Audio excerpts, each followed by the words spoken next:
Kalau penyumbatannya di pembuluh darah kecil seperti di otak atau seperti di jantung, dia jadi, kalau di otak dia jadi stroke, nanti kalau udah kelamaan, kalau di jantung dia jadi sakit jantung, serangan jantung.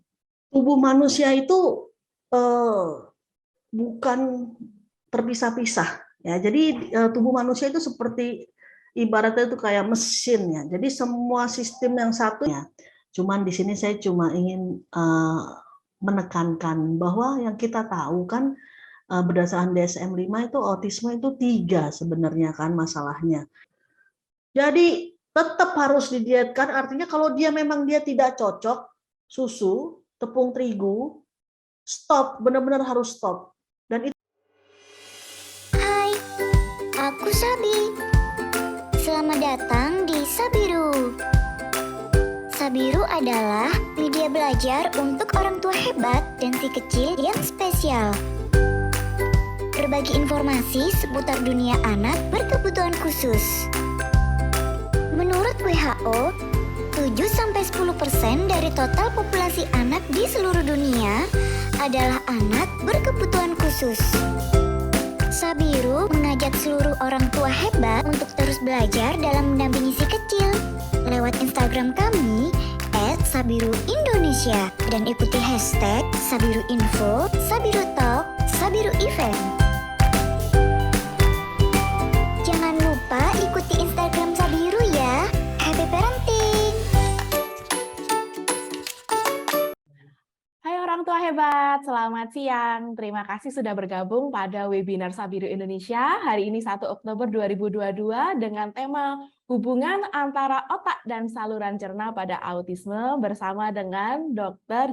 Yulita Lea Lestari, MBA ACAS ABAPT CHCHT. Ya, nah sebelum kita mulai, izinkan saya untuk menginfokan, jangan lupa parents bisa mengikuti Instagram kami @Sabiru Indonesia agar bisa mendapatkan update info terbaru dari Sabiru Indonesia. Dan juga ikuti WhatsApp grup kami di Info Parenting Sabiru. Kami ada 6 grup yang bisa parents ikuti, boleh dipilih salah satu ya. Dan di sana nanti parents bisa saling berbagi pengalaman dan juga sharing atau diskusi materi pada siang hari ini. Karena seperti biasa Sabiru Indonesia tidak memberikan materi yang dipresentasikan oleh narasumber kita pada siang hari ini. Ya, nah bagi yang menunggu rekamannya, kapan akan ditayangkan? Tunggu ya, 3 bulan lagi akan kami tayangkan di channel YouTube Sabiru Indonesia. Dan bagi parents yang mungkin terlewat webinar-webinar kami sebelumnya, boleh silakan berkunjung ke YouTube channel kami dengan nama Sabiru Indonesia. Banyak webinar-webinar yang sudah kami tayangkan di channel tersebut. Ya, tentu parents banyak yang bertanya ya, apakah anak ini perlu diet atau tidak? Kapan anak perlu melakukan diet? Ciri-cirinya seperti apa? Nah, tentu ada dasarnya untuk menentukan diet seperti apa yang harus anak jalankan.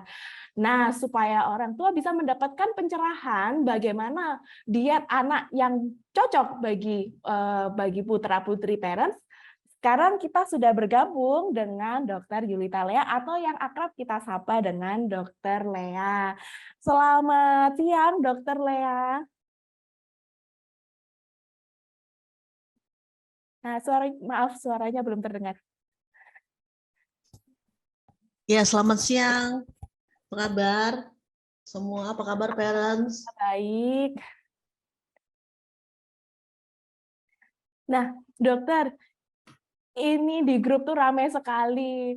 Apakah anak itu perlu diet atau tidak? Ada yang diet, ada yang enggak, gitu. Apa sih dok yang membuat anak ini perlu diet dan tidak perlu diet? Nah, mungkin bisa langsung saja dokter memberikan paparannya lewat presentasi. Silakan dokter. Iya, baik. Terima kasih. Baik, saya share dulu ya slide-nya. Sebentar. Sebentar saya cek dulu, sorry.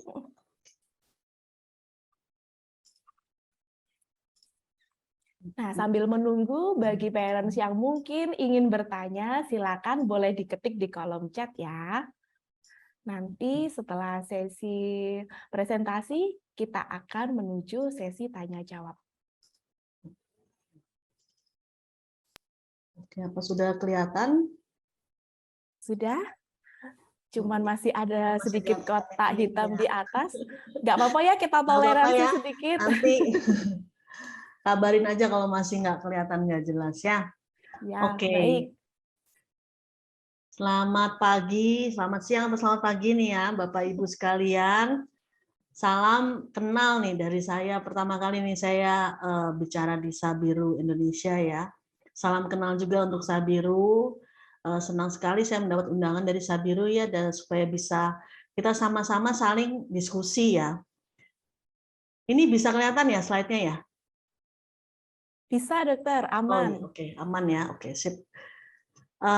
Jadi perkenalkan, saya ini adalah seorang dokter yang memang minat saya hanya di otis saja ya. Jadi makanya saya certified khusus untuk di bidang otis. Sertifikasinya internasional memang dari Amerika, tapi banyak juga yang cuman ada 2 sih di Indonesia yang punya sertifikasi ini. Kemudian selain itu saya memang lebih ke arah biomedical dokter ya. Jadi saya ada juga registered biomedical practitioner internasional, registered di Australia ya. Kemudian ini ada yang gambar-gambar ini mungkin ada yang bisa. Nah, terus kemudian juga minat saya yang lain adalah saya juga mempelajari tentang terapi perilaku ya, atau behavior. Jadi applied behavior analysis yang untuk autisme saya dalami, khusus terutama juga untuk parent trainingnya ya, ABA. Dan juga saat ini saya masih kandidat doktor psikologi ya, saya lagi mengambil doktor psikologi di Jakarta. Baik, sedikit saja perkenalan dari saya. Nah, kita masuk langsung ke topik saya ya. Mohon maaf, ini admin nih ada yang kayak spidol-spidol hitam ini, kelihatan nggak ya? Itu Iya, kelihatan, dokter. kayaknya ada yang Mohon maaf. ngegaris-garis gitu. Coba Iya. mungkin bisa dihapusin dari sana karena saya nggak bisa hapus. Iya, mohon maaf, ini cara hapusnya Saya juga dari apa dokter mungkin bisa kayaknya bukan dibantu deh. untuk dikeluarkan dulu nanti. Saya exit dulu kali ya. Ini Iya. stop share dulu ya. Oh iya ya. Oke, kita ulang lagi ya, Bapak Ibu. Parents jangan dicoret-coret ya. Kasihan peserta yang lain. Sebentar. Sudah. Saya hilangkan dulu atasnya. Ya, oke. Jadi begini Bapak Ibu sekalian, tentu saya nggak usah berulang-ulang ya. Definisi autis pasti semua apa sih yang masuk ke dalam autism spectrum disorder tentu sudah pada paham ya. Cuman di sini saya cuma ingin menekankan bahwa yang kita tahu kan berdasarkan DSM-5 itu autisme itu 3 sebenarnya kan masalahnya. Yaitu masalah komunikasi sosial, kedua masalah interaksi sosial, ketiga adalah perilaku repetitive behavior ya, atau perilaku berulang ya. Nah, 3 ini sebenarnya ciri khas autism. Tapi kenapa selama ini kok kita melihat ada autis yang menggigit, ada autis yang menyerang dirinya orang lain, ada anak autis juga yang menyerang diri sendiri, mukul diri sendiri dan lain-lain, ada yang marah, tantrum dan lain-lain. Sebenarnya definisi autisme ada seperti itu nggak? Kalau berdasarkan DSM-5 kan nggak ada disebut ciri-ciri autisme adalah individu yang suka menyerang orang, atau individu yang suka menggigit orang, atau individu yang suka nangis di tengah jalan, contohnya gitu ya. Nggak ada kan? Nah berarti ada apa tuh? Kenapa banyak sekali anak-anak autisme yang disertai dengan itu gitu? Apa penyebabnya? Nah, ahli-ahli terapi perilaku ya, yang mempelajari perilaku menyatakan bahwa itu penyebabnya adalah perilaku, salah satunya. Apa contohnya yang penyebabnya perilaku? Misalnya, kalau anak mau sesuatu, terus karena dia nggak bisa ngomong, dia sulit bicara, jadi dia langsung membanting dirinya. Karena nanti kalau dia banting dirinya, ibunya kasih barang yang dia mau, jadi perilaku dia akan terus-menerus seperti itu. Setiap dia mau sesuatu akan banting dirinya. Atau kalau dia mau perhatian, dia langsung teriak-teriak, jeritan gitu. Jadi dengan jerit-jerit ibunya akan memperhatikan dia. Itu atensi ya. Atau ada juga yang karena dia mau kabur dari tugas, misalnya dikasih sesuatu langsung dia ngompol di situ. Jadi tugasnya langsung nggak dikasih, atau dia marah, atau dia pukul kepala supaya dia nggak dapat tugas itu lagi. Nah, itu dari sisi perilaku ya, ilmu perilaku. Tapi ada juga sudah diperbaiki dari perilakunya, tetap aja masalah itu ada. Tetap aja anak itu marah-marah terus seharian, tetap aja tahu-tahu ketawa sendiri, tahu-tahu ngompol, kencing-kencing, bolak-balik kencing-kencing lagi. Ada apa itu, ya kan? Ternyata autisme itu nggak segampang itu, nggak semudah itu ya. Ternyata autisme itu bukan hanya ada masalah dengan perilaku saja, tetapi masalahnya banyak ya. Jadi yang menyulitkan itu adalah autisme itu selalu disertai dengan penyakit penyerta ya, atau komorbid. Biasanya ada yang dengan kejang, ada yang dengan kekurangan nutrisi, mineral, ada yang dengan infeksi bakteri, jamur, virus. Anak 2 tahun udah penuh jamuran di perutnya, atau ada masalah dengan ngeluarin racun, dia nggak bisa BAB, dia kentutnya bau busuk dan lain-lain ya, ada masalah alergi banyak, ada masalah daya tahan tubuh dan lain-lain dan lain-lain. Jadi setiap anak itu sangat-sangat berbeda ya. Jadi jadi gini, artinya autisme itu tidak bisa kita menterapi hanya diagnosanya saja. Artinya autis, oke, kasih obatnya A gitu. Tidak bisa, tapi kita harus mengobati anaknya gitu ya. Ini ada lagi yang mencoret ya, jadi saya stop lagi share-nya, kita ulang lagi. Oh sorry, saya belum share-nya, saya share, oke. Ya, nah jadi kenapa kok itu bisa terjadi ya? Nah, tubuh manusia itu bukan terpisah-pisah ya. Jadi tubuh manusia itu seperti ibaratnya itu kayak mesin ya. Jadi semua sistem yang satu itu saling berhubungan dengan yang lain. Jadi kita tahu sekali kalau autisme itu kan berhubungan dengan sel saraf atau otak terutama ya, sel saraf ya. Ternyata otak itu tidak berdiri sendiri, dia tentu aja berhubungan dengan saluran cerna juga yang utama berhubungan dengan ada hubungan dengan paru-paru, dengan liver ya, dengan fungsi hati, dengan untuk detoksnya dan lain-lain. Jadi itu semua saling berhubungan ya. Jadi kenapa orang yang stres itu bisa ada masalah pencernaan juga. Kenapa orang yang diabetes atau obesity, autism itu juga punya masalah pencernaan dan lain-lain. Itu karena semua saling berhubungan, ya.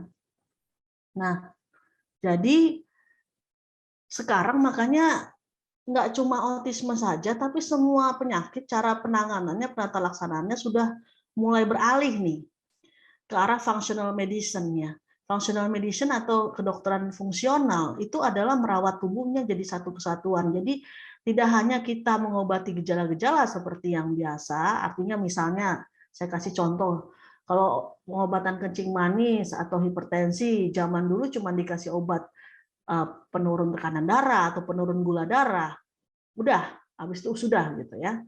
Tapi lama-lama obatnya nggak mempan, lama-lama dosisnya naik, tambah naik, tambah naik, tambah naik. Gula darah makin tinggi, dosisnya dinaikin, obatnya diganti jadi yang lebih canggih. Jadi dulu seperti itu. Tapi sekarang ternyata kita pelajari bahwa kita juga harus mengobati akar permasalahannya atau penyebabnya ya.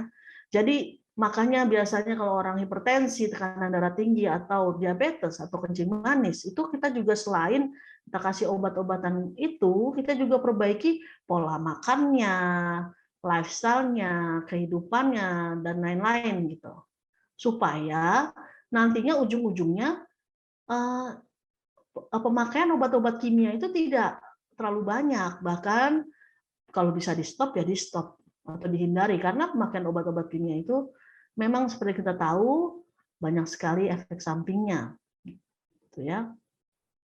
Nah, jadi inilah kedokteran fungsional atau biomedical itu kita berbasis pada sistem metabolisme manusia, yaitu tadi yang konektivitas tadi kayak mesin tadi. Jadi penanganannya pun itu sudah tidak bisa semua sama, gitu, tapi individual. Jadi kita tidak hanya mengobati gejalanya, tapi juga kita harus mempelajari metabolisme tubuh bagian mana yang masalah, kita perbaiki lingkungan hidupnya sesuai gaya hidupnya masing-masing individu dan berdasarkan genetiknya. Jadi peranan dokter itu berubah, jadi sebagai partner dari pasien-pasiennya. Jadi biasanya ditanyanya untuk konsultasi pada otis itu biasanya nggak cukup 10 menit dilihat sebentar langsung kasih obat, nggak bisa. Kita harus tanya bagaimana perilakunya, makannya, segala macam. Karena itu saling berhubungan gitu. Itu seperti itu. Nah, sekarang kita masuk autisme itu sendiri itu adalah katanya itu adalah autism spectrum disorder ya. Jadi ada kata spektrumnya. Spektrum itu apa sih? Spektrum itu adalah ada variasi berbagai gejala menurut intensitas dan dideritanya bisa ringan, sedang, berat sampai berat.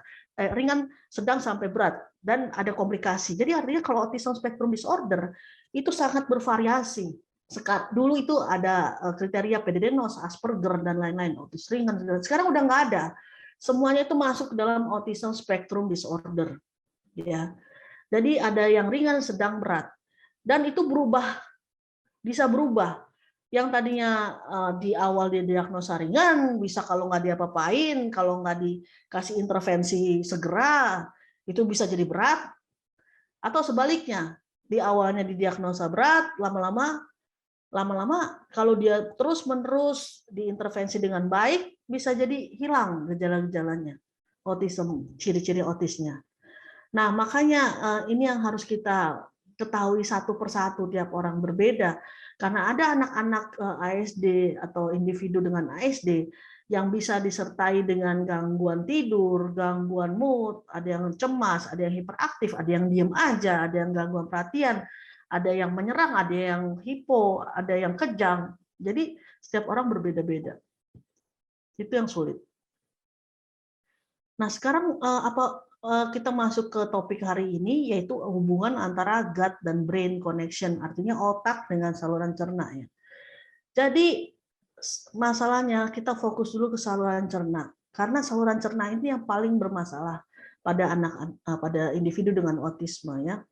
Jadi hampir 90% orang dengan autisme itu menderita permasalahan di saluran cerna.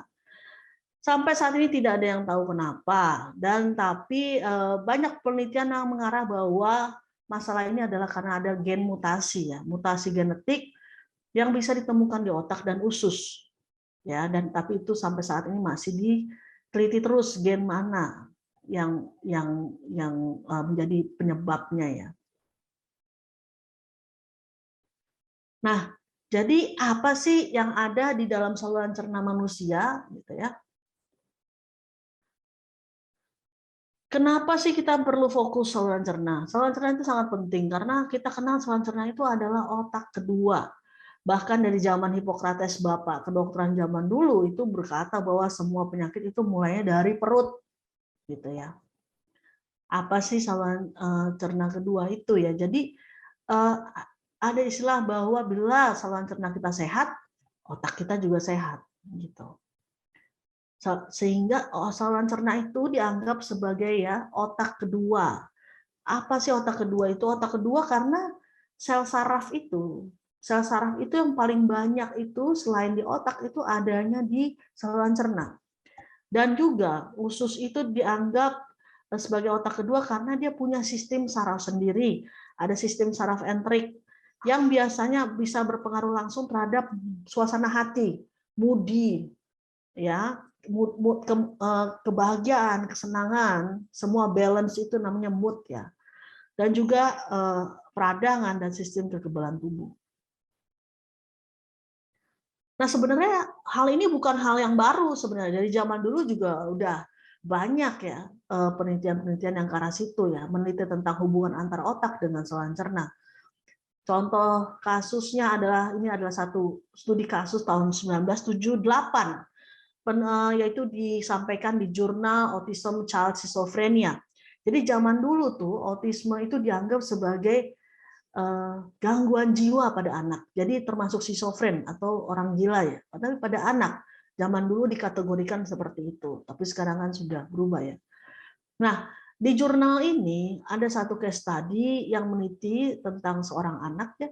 Jadi pada kasus case study ini hasilnya menunjukkan bahwa ternyata setelah makanan yang mengandung gandum, jagung, tomat, gula, jamur, dan produk-produk susu lainnya, ternyata berperan penting dalam menghasilkan masalah perilaku pada anak ini. Dari studi kasus itu disampaikan seperti itu. Jadi dari tahun dulu, dari zaman dulu kita udah curiga nih, ada hubungan apa nih antara perilaku bermasalah dengan makanan.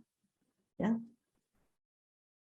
Berdasarkan banyak sekali penelitian juga bahwa kita memperhatikan bahwa anak-anak dengan masalah autisme ditambah dengan kalau dia ada masalah dengan gangguan saluran cerna, biasanya perilakunya akan menjadi lebih buruk daripada anak-anak autisme yang tidak punya masalah dengan saluran cerna. Saluran cerna itu penting ya, penting sekali karena kenapa? Karena dia adalah sumber bahan bakar untuk otak dan tubuh kita. Dan tadi sudah disampaikan bahwa dia adalah second brain, jadi ada koneksi antara otak dengan organ tubuhnya.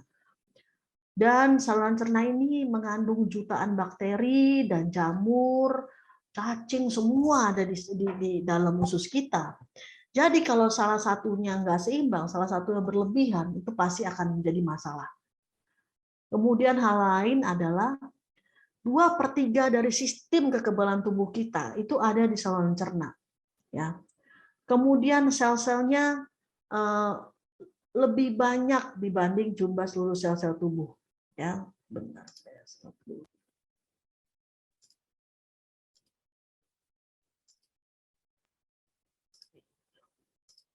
Ya. Nah, kemudian juga genetik itu 100 kali, 150 kali lebih besar di tempat saluran cerna tempatnya daripada di seluruh genom manusia. Dan metabolismenya itu proses kayak mesin mencerna makanan itu lebih banyak dibanding di hati. Dan yang terpenting juga bagi di autisme itu bahwa kan banyak sekali anak-anak autisme yang masalah dengan neurotransmitter ya, atau sel sarafnya, listriknya ya. Jadi ternyata yang paling banyak memproduksi neurotransmitter itu di saluran cerna. Neurotransmitter itu penting untuk mengatur mood ya, seperti emosi, kebahagiaan, kesenangan, motivasi dan lain-lain. Ya, yang biasanya banyak sekali bermasalah pada anak-anak autis. Dan saluran cerna itu berguna sebagai alat pembuangan zat berbahaya. Ini yang tadi saya sampaikan untuk balance mood ya. Jadi dopamin, norepinefrin, serotonin ini adalah neurotransmitter yang dikeluarkan di sel-sel saraf dan juga diproduksi di saluran cerna. Ini adalah seperti norepinefrin itu fungsinya untuk mengatur konsentrasi, dopamin untuk alert ya, untuk clarity, untuk lebih cerah, lebih jelas dia berpikir, dan untuk perhatian, untuk kepuasan diri, untuk motivasi dan lain-lain, untuk nafsu makan, untuk ketahanan, itu semua adalah yang mengatur neurotransmitter. Jadi kalau ini masalah, salah satu neurotransmitter itu berlebihan atau kekurangan, jadi nggak balance. Jadi makanya anak autisme itu suka ada yang kalau toto sedih, toto ketawa, toto cekikikan sendiri, toto nangis-nangis, itu kan nggak smooth-nya ya. Nah, yang mengatur ini ternyata neurotransmitter ada banyak sekali di saluran cerna.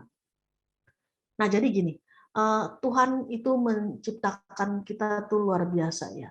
Jadi karena saluran cerna itu adalah sistem proses pencernaan makanan, artinya kalau pencernaan makanan mulai dari mulut masuk itu kan benda asing yang masuk ya. Jadi benda asing dalam badan.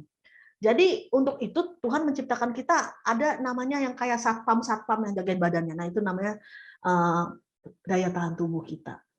Nah, karena ada benda asing, jadi yang namanya daya tahan tubuh itu satpam itu mulai dari mulut itu sampai kerongkongan lambung itu adalah daya tahan tubuhnya harus banyak banget penjaganya, ya. Karena yang masuk itu adalah benda asing, makanan. Jadi daya tahan tubuh ditugaskan untuk melindungi kita, ya, untuk melindungi sel-sel kita supaya nggak sampai yang jahat tuh merusak sel-sel kita, ya. Ini saya kasih gambaran proses pencernaannya, videonya. Nah, jadi proses pencernaan mulai dari mulut. Mulut saat kita ngunyah, ya, keluar itu semua enzim dari mulut, masuk di telan, itu udah mulai tuh proses pencernaan dari mulut, masuk ke rongkongan, ya. Makanan masuk, masuk esofagus, masuk kemudian ke dalam lambung. Nah, lambung tuh dihancurin semua tuh makanan yang pakai asam lambungnya sampai dia jadi kecil. Tapi prosesnya belum selesai penghancuran makanan itu.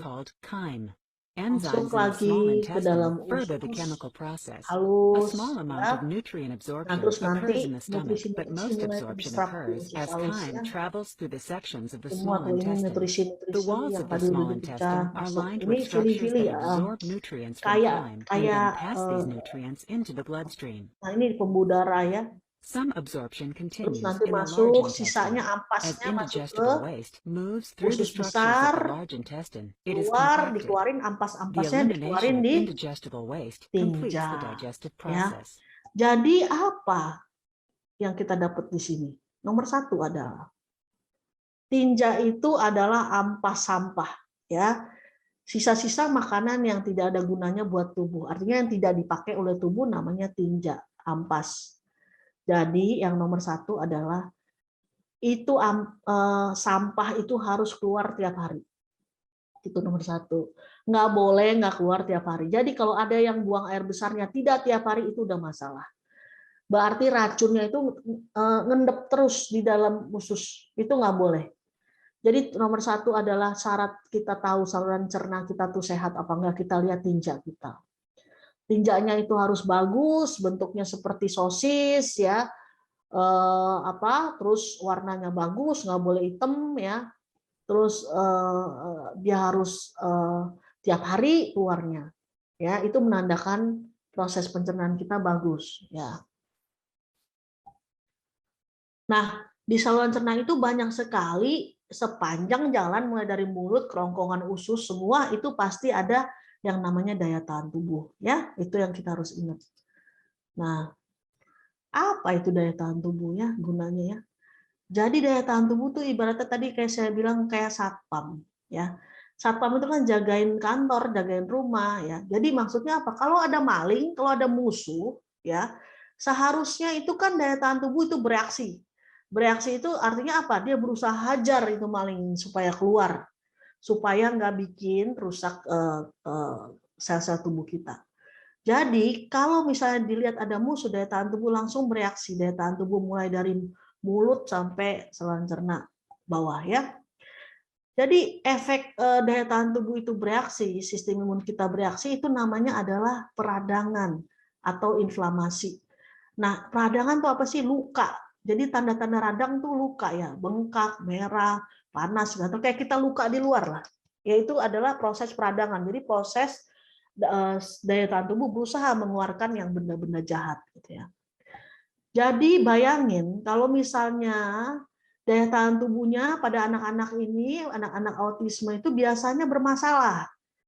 mereka itu suka kebingungan, terutama pada anak-anak kecil, biasanya lemah gitu daya tahan tubuhnya ya. Jadi yang mestinya teman atau kawan bukan musuh, yang mesti diterima dengan baik, nggak ditolak, itu ditolak sama daya tahan tubuh. Ya, jadi berusaha dibuang juga. Jadi makanan yang masuk itu dibuang. Jadi hipersensitivitas, terlalu sensitif daya tahan tubuhnya. Jadi banyak sekali ada peradangan di usus, banyak sekali makanan yang dia nggak bisa terima, gitu. Nah, apa yang terjadi kalau ususnya meradang? Ya, jadi gini, ini gambar usus yang halus ya, yang mestinya bagus ya permukaannya. Jadi kalau dia luka, luka itu contoh ini kalau ini adalah gambaran usus pada anak PDD di udah besar ya, dia pas diteropong dilihat ini banyak sekali peradangan di sini kayak sariawan di ususnya. Bayangin tuh ya, sakit banget nih rasanya ya. Jadi kalau dilihat kayak luka-luka di ususnya. Jadi permeabilitas meningkat itu artinya longgar. Jadi ini nih gambarnya. Jadi luka gitu ususnya. Nah ini gambarnya lagi ya di bawah kartunnya. Jadi usus kita itu tuh fili-fili itu artinya apa ya, kayak karpet gitu ya, kayak karpet. Jadi antara karpet dengan karpet itu bulu-bulunya itu nggak rapet, nggak terlalu rapet. Jadi cuma diikat sama tight junction. Ada ikatannya nih antar bulu-bulu itu ya. Jadi apabila banyak sekali bahan makanan yang dianggap musuh, atau misalnya banyak sekali jamur berlebihan atau bakteri berlebihan, daya tahan tubuh akan hajar dia, akan berusaha buang, akan terjadi luka. Proses luka itu kalau makin lama makin ada, lama-lama putus tight junction-nya. Tight junction putus ini makanya akan jadi longgar antara satu fili dengan fili lain. Jadi itu namanya leaky gut-nya. Leaky itu bocor, gut itu ususnya bocor gitu. Bocornya nggak gede-gede amat, cuman melebar gitu ya, melebar aja. Jadi apa efeknya? Semua bahan makanan atau apapun yang ada di dalam usus ini yang mestinya tidak boleh keluar dari usus itu keluar. Masuk ke pembuluh darah, ngalir kemana-mana. Pembuluh darah kan kemana-mana ya. Pembuluh darah salah satunya ke otak. Nah di otak itu dilihat, wah kok ada sesuatu nih masuk ke dalam otak nih. Kok ada mikroba racun yang masuk ke aliran darah nih ke otak, ke bagian otak. Dan di otak itu kan juga ada daya tahan tubuh ya. Ada satpamnya lebih besar lagi, dihajar di otak. Dihajar di situ ya terjadi lagi peradangan inflamasi di otak, brain inflammation. Nggak besar-besar banget inflamasinya, tapi kecil-kecil tapi banyak gitu ya. Nah jadi efeknya apa? Adalah reaksinya setelah makan makanan tertentu. Reaksinya kalau dia nggak cocok makanannya ke perilaku. Jadi kalau yang namanya alergi makanan, yang kita tahu biasanya kan bengkak-bengkak, bentol-bentol, gatel-gatel ya, kayak misalnya alergi udang, bengkak, matanya bentol sampai nangis gitu ya. Nah, kalau ini enggak, itu yang tipe alergi yang histamin ya. Kalau ini alerginya ke arah perilaku. Jadi dia makan sesuatu dia akan lebih hiper. Dia makan sesuatu dia akan lebih moody, nangis-nangis. Nah, itu yang kita makanya harus waspadai, kita harus lihat makanan apa itu, ya. Nah, jadi leaky gut ini nggak boleh lama-lama dibiarin, ya. Kalau dia lama-lama luka, bayangin aja ya, apa yang terjadi kalau usus ini luka terus kayak gini, penyerapannya nggak bagus. Jadi biasanya anak-anak yang banyak luka leaky gut ini, badannya kurus, makannya banyak, lapar mulu, makannya makannya banyak, nasinya berpiring-piring, tapi badannya nggak keserap sama badannya nutrisinya. Ya, leaky gut itu penyebabnya macam-macam ya. Bisa karena kalau dia alergi atau intoleransi makanan, biasanya paling sering itu adalah susu, karena dia ada kasein susu, gluten dari tepung terigu, soya dari kedelai ya, dan turunannya. Jadi kayak tahu, tempe, kecap segala macam, gula, ya banyak sekali yang intoleransi makanan ini. Kemudian leaky gut juga bisa karena ada pertumbuhan berlebihan dari mikroorganisme seperti jamur, bakteri, berlebihan, cacing berlebihan dan lain-lain. karena logam berat, racun, ya, kemudian bisa karena bilang guna antibiotik jangka panjang, misalnya karena dia sering sakit-sakitan, dia dari kecil dia sering bolak-balik dikasih antibiotik, atau stres. Nah, stres ini sering terjadi pada anak otis ya, banyak banget yang anak-anak stres kelihatan takut, sering sekali menarik diri dan lain-lain. Kemudian menurunnya fungsi metabolisme tubuh ya. Nah, ini 6 penyebab leaky gut. Oke. Jadi yang penting itu jaga juga metabolisme dari mikroflora usus ya, karena apa yang kita makan itu sangat berpengaruh.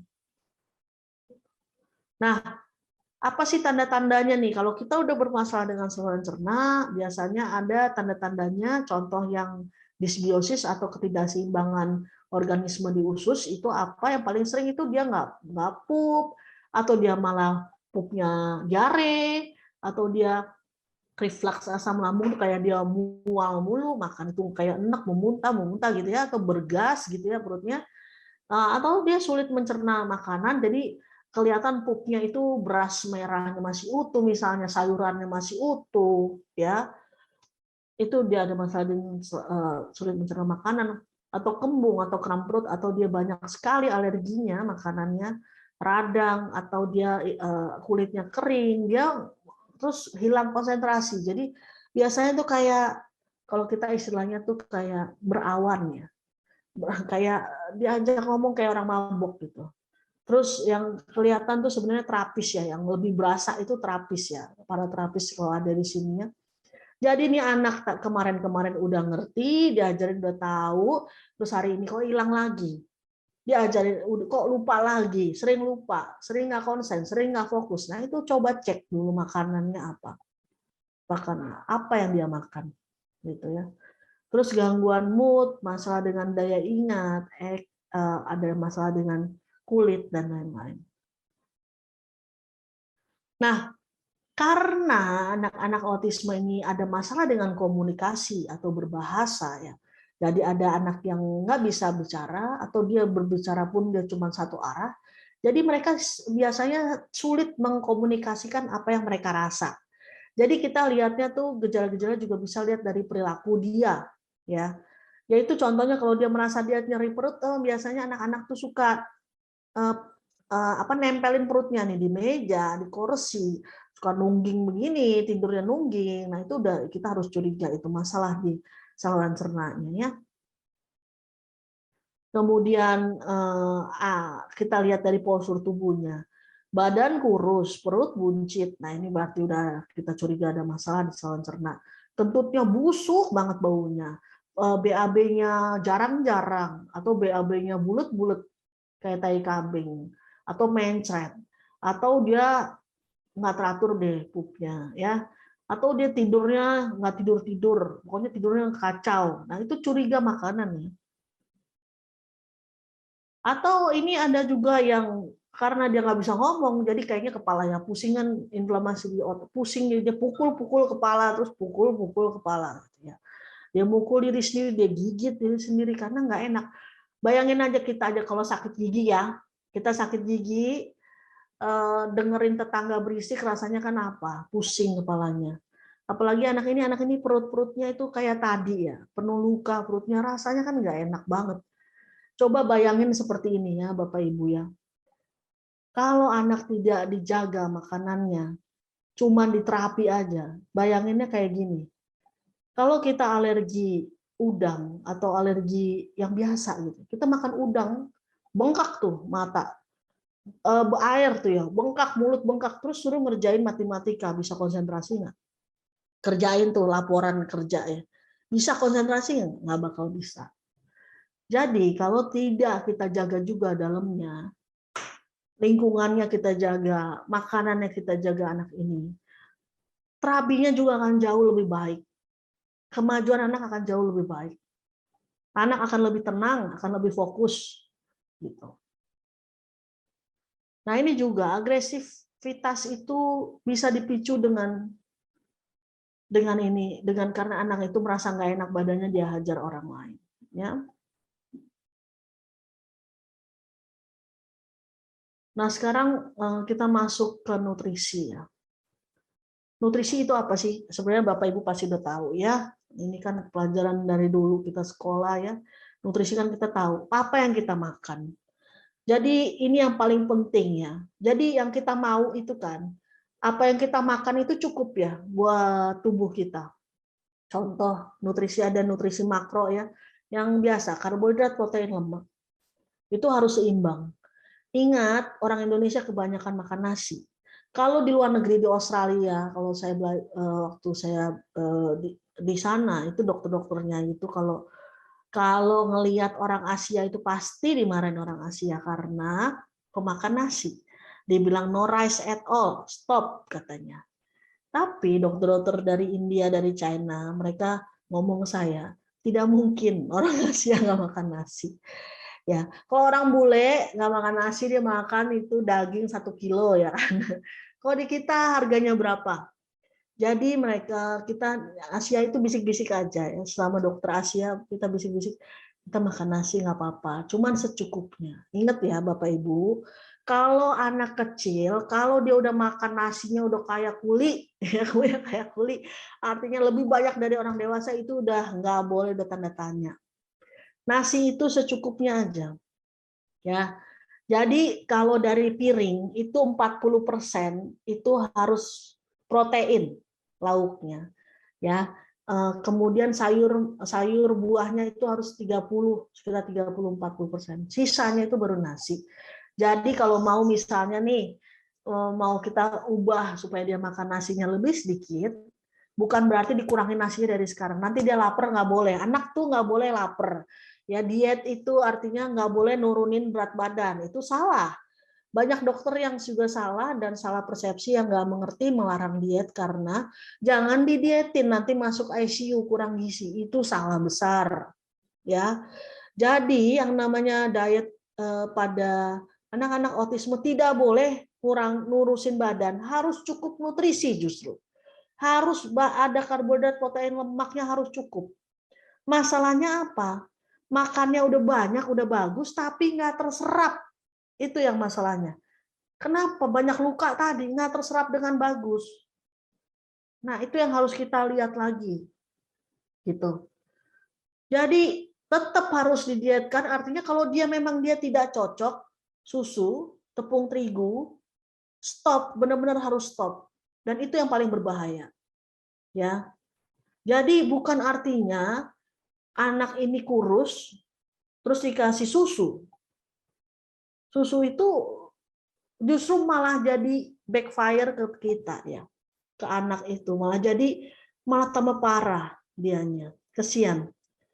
Jadi gantilah dengan makanan yang dia bisa menyerap dengan baik, yang terdiri dari karbohidrat, protein, lemak, dan semua nutrisi mikro lainnya, seperti mengandung banyak zat besi, magnesium, vitamin, semua, kalsium, dan lain-lain.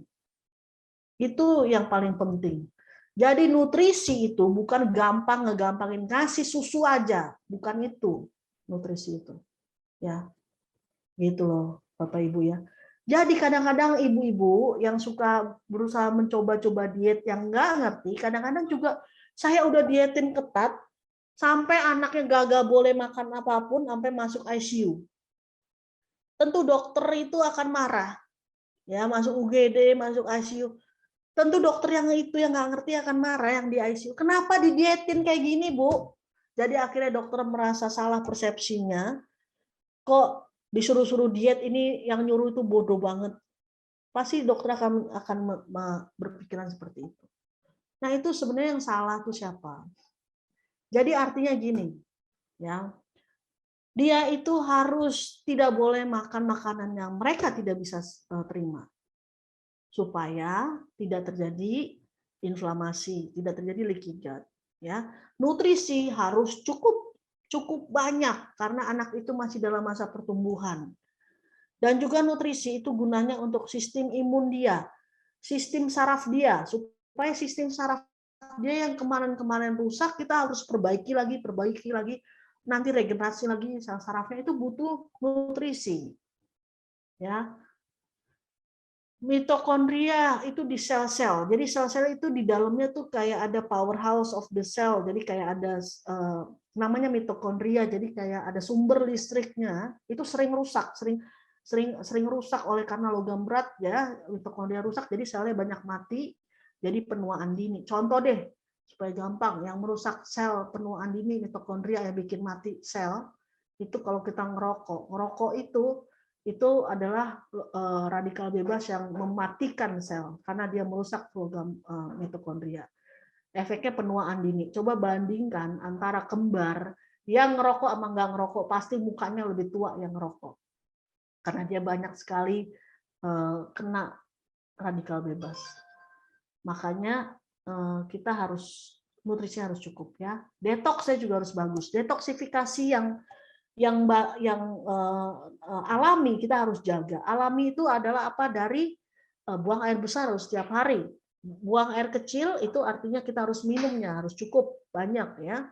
Kemudian harus keringetan. Anak itu harus keringetan. Keringetan itu artinya apa? Dia harus dijemur, dia harus lari, dia harus bergerak, dia harus olahraga. Itu harus, nggak boleh enggak. Nggak boleh cuma terapi aja 8 jam cuma di kamar doang terapi nggak keluar, itu juga salah. Terapi itu di luar juga, artinya saat dia bermain, saat dia lempar bola itu kan juga terapi, juga stimulus namanya ya. Mudah-mudahan ada home based terapis yang denger ya. Oke, sekarang kita masuk. Sebenarnya saya rencananya jam 12 sudah stop nih, tapi karena kebanyakan bicara nih, jadi saya oke. Sekarang kita masuk ke proses pencernaan di mulut ya. Nah, ini penting. Jadi di mulut itu terjadi kita saat ngunyah itu sudah mulai proses pencernaan. Di mulut itu ngunyah itu adalah proses pencernaan karbohidrat. Jadi dari kita ngunyah itu keluarlah enzim yang bikin memecah makanan, ya. Jadi dari ludah itu menghasilkan enzim untuk memecah makanan. Makanan apa yang dipecah, nutrisi apa yang dipecah di mulut itu karbohidrat.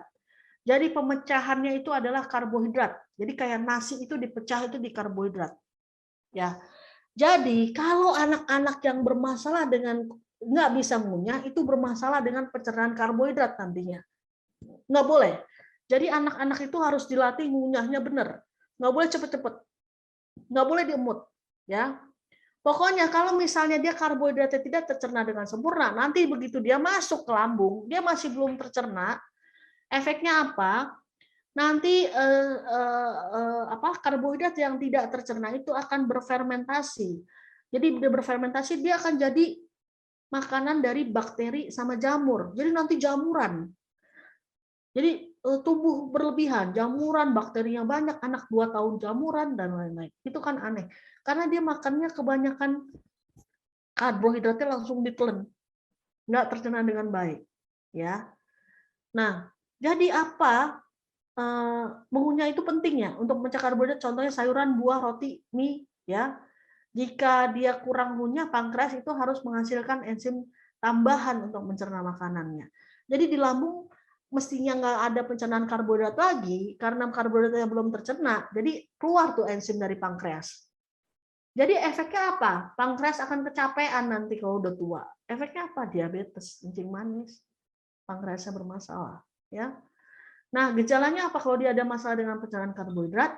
5 menit sampai 1 jam setelah makan, itu cepat gitu reaksinya ya.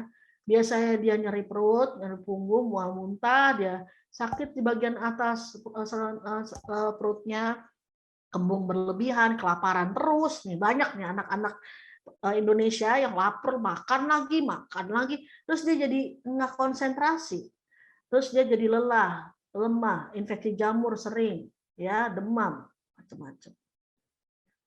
Nah itu tadi mulut. Sekarang kita masuk, kalau udah masuk mulut, nanti kerongkongan dia masuk ke lambung. Nah di lambung itu pencernaan apa yang terjadi di situ? Itu adalah pencernaan protein. Protein dicerna di lambung, dibantu oleh asam lambung, dibantu oleh vitamin B, oleh klorida dari garam, zinc, magnesium. Jadi kalau Bapak Ibu anaknya kekurangan nutrisi ini, kurang zinc, kurang magnesium yang banyak sekali anak autis kurang, maka protein yang dimakan itu biasa jadi busuk, nggak tercerna dengan baik. Kalau kurang enzim, juga nggak tercerna dengan baik. Jadi biasanya banyak sekali ditemukan asam amino itu tidak terbentuk. Jadi asam amino itu dari enzimnya. Sementara asam amino itu penting sekali untuk pembentukan sel saraf dan neurotransmitter yang ngatur mood dan lain-lain. Jadi kalau ada proteinnya tidak tercerna dengan sempurna, dia akan jadi busuk, jadi akan timbul peradangan lagi. Ya. Apa itu tanda-tanda kita nggak bisa mencerna protein? Setiap kita makan protein, 2-5 jam kemudian setelah makan protein kelihatan gejalanya. Dia jadi kembung, dia jadi bergas, dia jadi kram, dia jadi mules, dia jadi ada makanan yang tidak tercerna dalam tinja keluar, kemudian dia jadi sembelit, gas keluarin kentutnya, bau busuk. Ya. Proses pencernaan berikutnya di usus kecil. Nah, di usus kecil makanan dari lambung masuk ke usus kecil.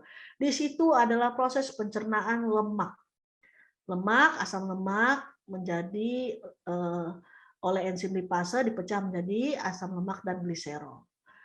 Masalahnya apa? Kalau permasalahan, jadi ada anak-anak yang tidak bisa memecah lemak, dia kalau tidak bisa memecah lemak akan teroksidasi lemak itu. Lama-lama kalau lemak teroksidasi, dia bisa di pembuluh darah, dia bisa jadi numpuk kayak polisi tidur, namanya plak. Kalau kayak polisi tidur, kalau makin tinggi itu polisi tidur, lama-lama jadi penyumbatan di pembuluh darah.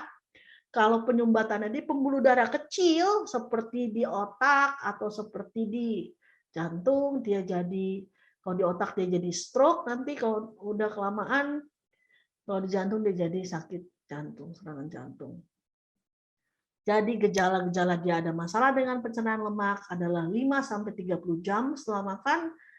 Biasanya ada masalah di ketidakseimbangan hormon, kulitnya berminyak, bau, kotorannya berminyak ya, pupnya itu berminyak tandanya ya, kalau dia nggak bisa mencerna lemak, jadi ngambang, tinjanya ngambang, bau, warnanya lebih terang dari biasa ya.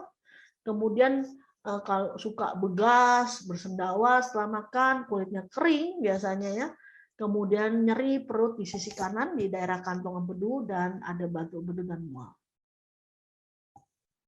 Perhatian pada anak-anak autisme kita butuh lemak yang cukup banyak karena lemak itu adalah untuk membentuk sel saraf di otak. Jadi kita harus kasih lemak yang baik, harus cukupnya. Jadi kalau ada masalah di lemak, kita harus cari dari mana sumber lemak yang baik yang untuk nutrisi kita. Nah, jadi makanya kalau functional medicine, biomedis biasanya ini yang kita perbaiki. Ini ada 5R ya yang biasa dilakukan, yaitu remove, replace, reinoculate, ada repair, ada rebalance lagi. Nah, ini biasanya kita jaga makanannya, jangan sampai kita kasih makanan yang menjadi biangnya dari anak-anak ini. Kita atur pengaturan makanan yang individu, artinya setiap anak beda satu dengan yang lainnya. Kemudian diganti mana yang kurang, mana yang enzim kalau kurang kita tambahin dan lain-lain. Kita kemudian pre-inoculate, kita perbaiki lagi bakteri baik, terus kita kasih suplementasi kalau perlu, tambahan dan lain-lain. Ini yang dilakukan functional medicine ya. Terus balance gaya hidup sehat, olahraga, detoksnya yang alami yang harus dilancarkan ya. Oke, nah sekarang pemeriksaan tambahan bantuannya biasanya kami melakukan pemeriksaan laboratorium. Ya, apa aja yang dicek untuk melihat kesehatan dari saluran cerna? Yang nomor 1 adalah tinja. Seperti yang saya bilang, tinja itu untuk melihat kesehatan usus kita, saluran cerna. Ini adalah contoh dari tes tinja dari berbagai lab ya. Ini contohnya adalah tes kultur dari tinja. Ini kelihatan nih, kalau kelihatan ya, ini anak 2 tahun. 2 tahun loh. Tinjanya kelihatan banyak ada ditemukan Candida albicans, jamur. Dan jamurnya itu cuma resisten, cuman artinya sensitif dengan 1 obat. Yang lain dia udah nggak mempan. Ya, ini anak 4 tahun. Ya, 4 tahun dia sudah ditemukan Clostridium. Ini pada anak autis ya. Clostridium itu bakteri yang jahat. yang banyak. Ini kalau udah ditemukan di tinja, artinya udah banyak gitu loh. Udah ditemukan, udah pasti di dalamnya berlebihan tumbuhnya. Nah itu kan aneh. Kenapa ada nggak seimbang? Kenapa? Mestinya tuh nggak boleh. Mestinya tuh harus seimbang. Mestinya jamur bakteri nggak boleh tumbuh berlebihan. Berarti kan ada masalah dengan daya tahan tubuhnya.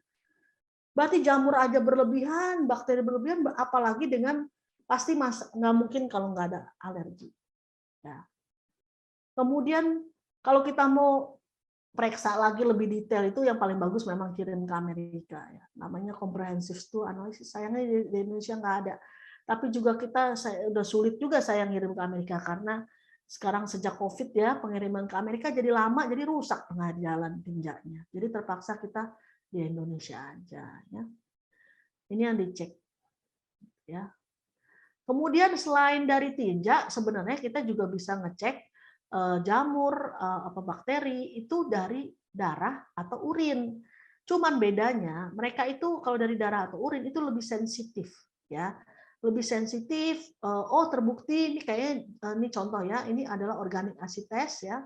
Ini untuk melihat apakah ada jamur ya, ternyata ada ditemukan jamur, ditemukan bakteri Clostridium ya, tapi jenisnya dia nggak kasih tahu kita. Artinya tidak bisa kasih tahu. Kalau tinja itu kita bisa ketahuan jenisnya apa dan obatnya apa.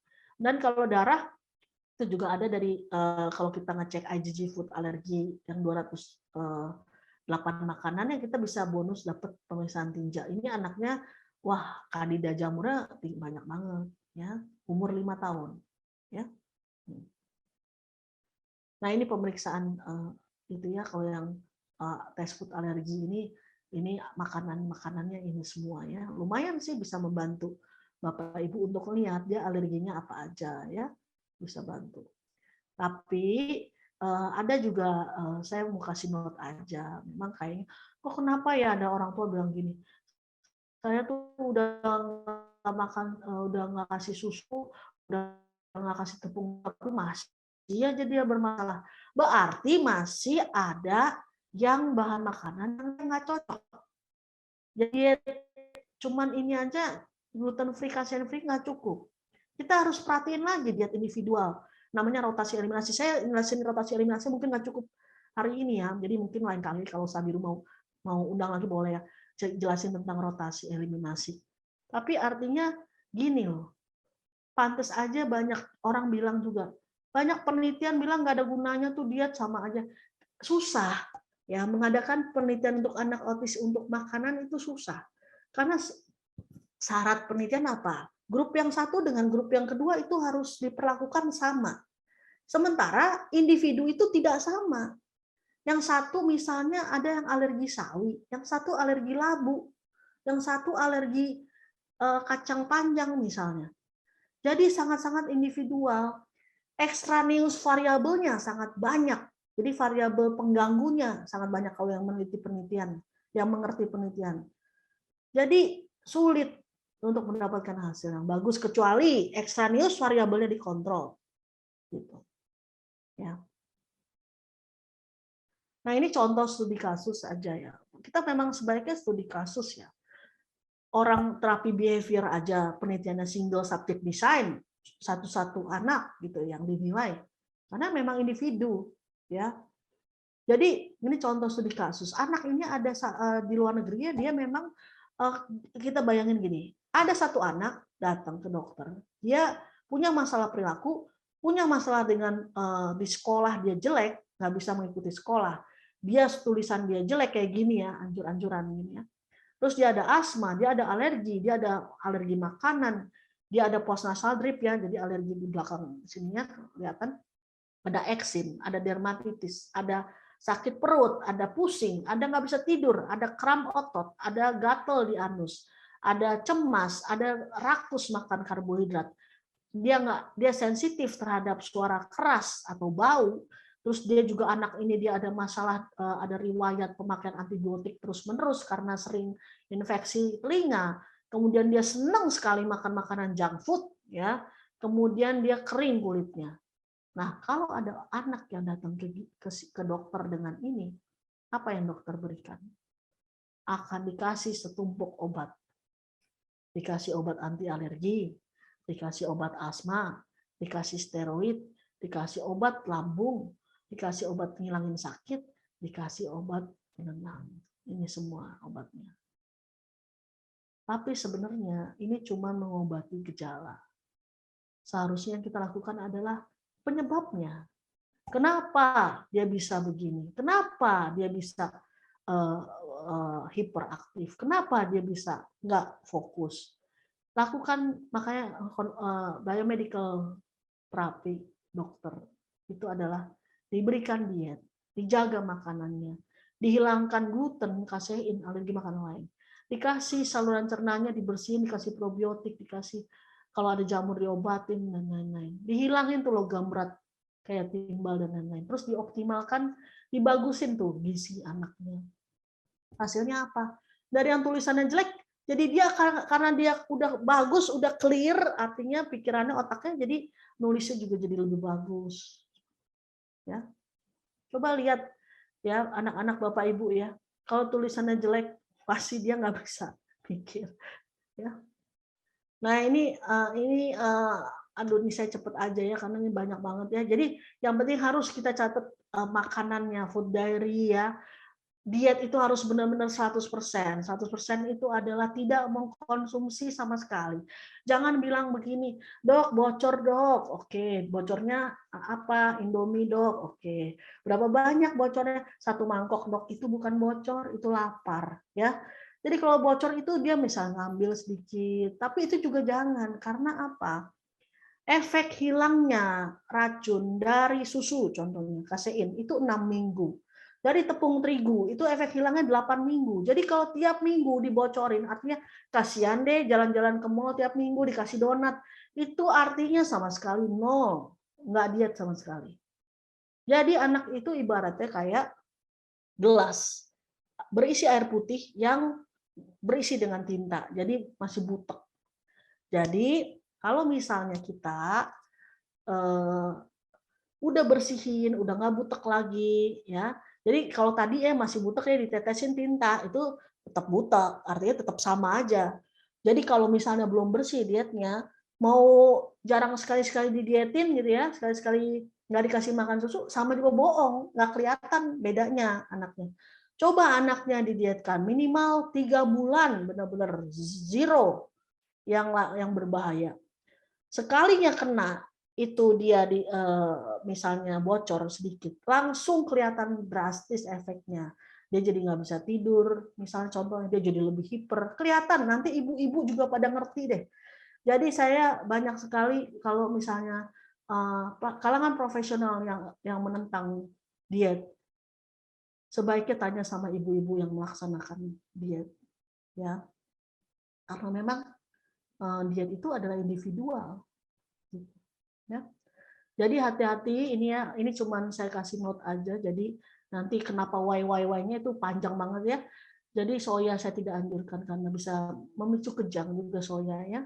Kemudian fenol yang tinggi itu anak tuh ini bisa kalau makan fenol tinggi itu anak tuh jadi cekikan, ketawa-ketawa sendiri, ngeliat yang bolong-bolong gitu ya, ngeliat yang puter-puter gitu. Dan ini reaksinya cepat kalau fenolnya 2 hari udah 0 sampai 48 jam kelihatan ya. Kemudian jangan kasih bahan pewarna, pengawet yang penyedap segala macam tuh jangannya, lakukan organik back to nature. Kemudian pastikan anak dapat gizi seimbang, nggak bocor ya. Jadi masalah ini sering ditemukan pada saluran cerna, sering ditemukan pada anak autis yang menjadi dasar perubahan tingkah laku dan metabolisme tubuh. Dan jaga dan memelihara kesehatan saluran cerna itu langkah awal.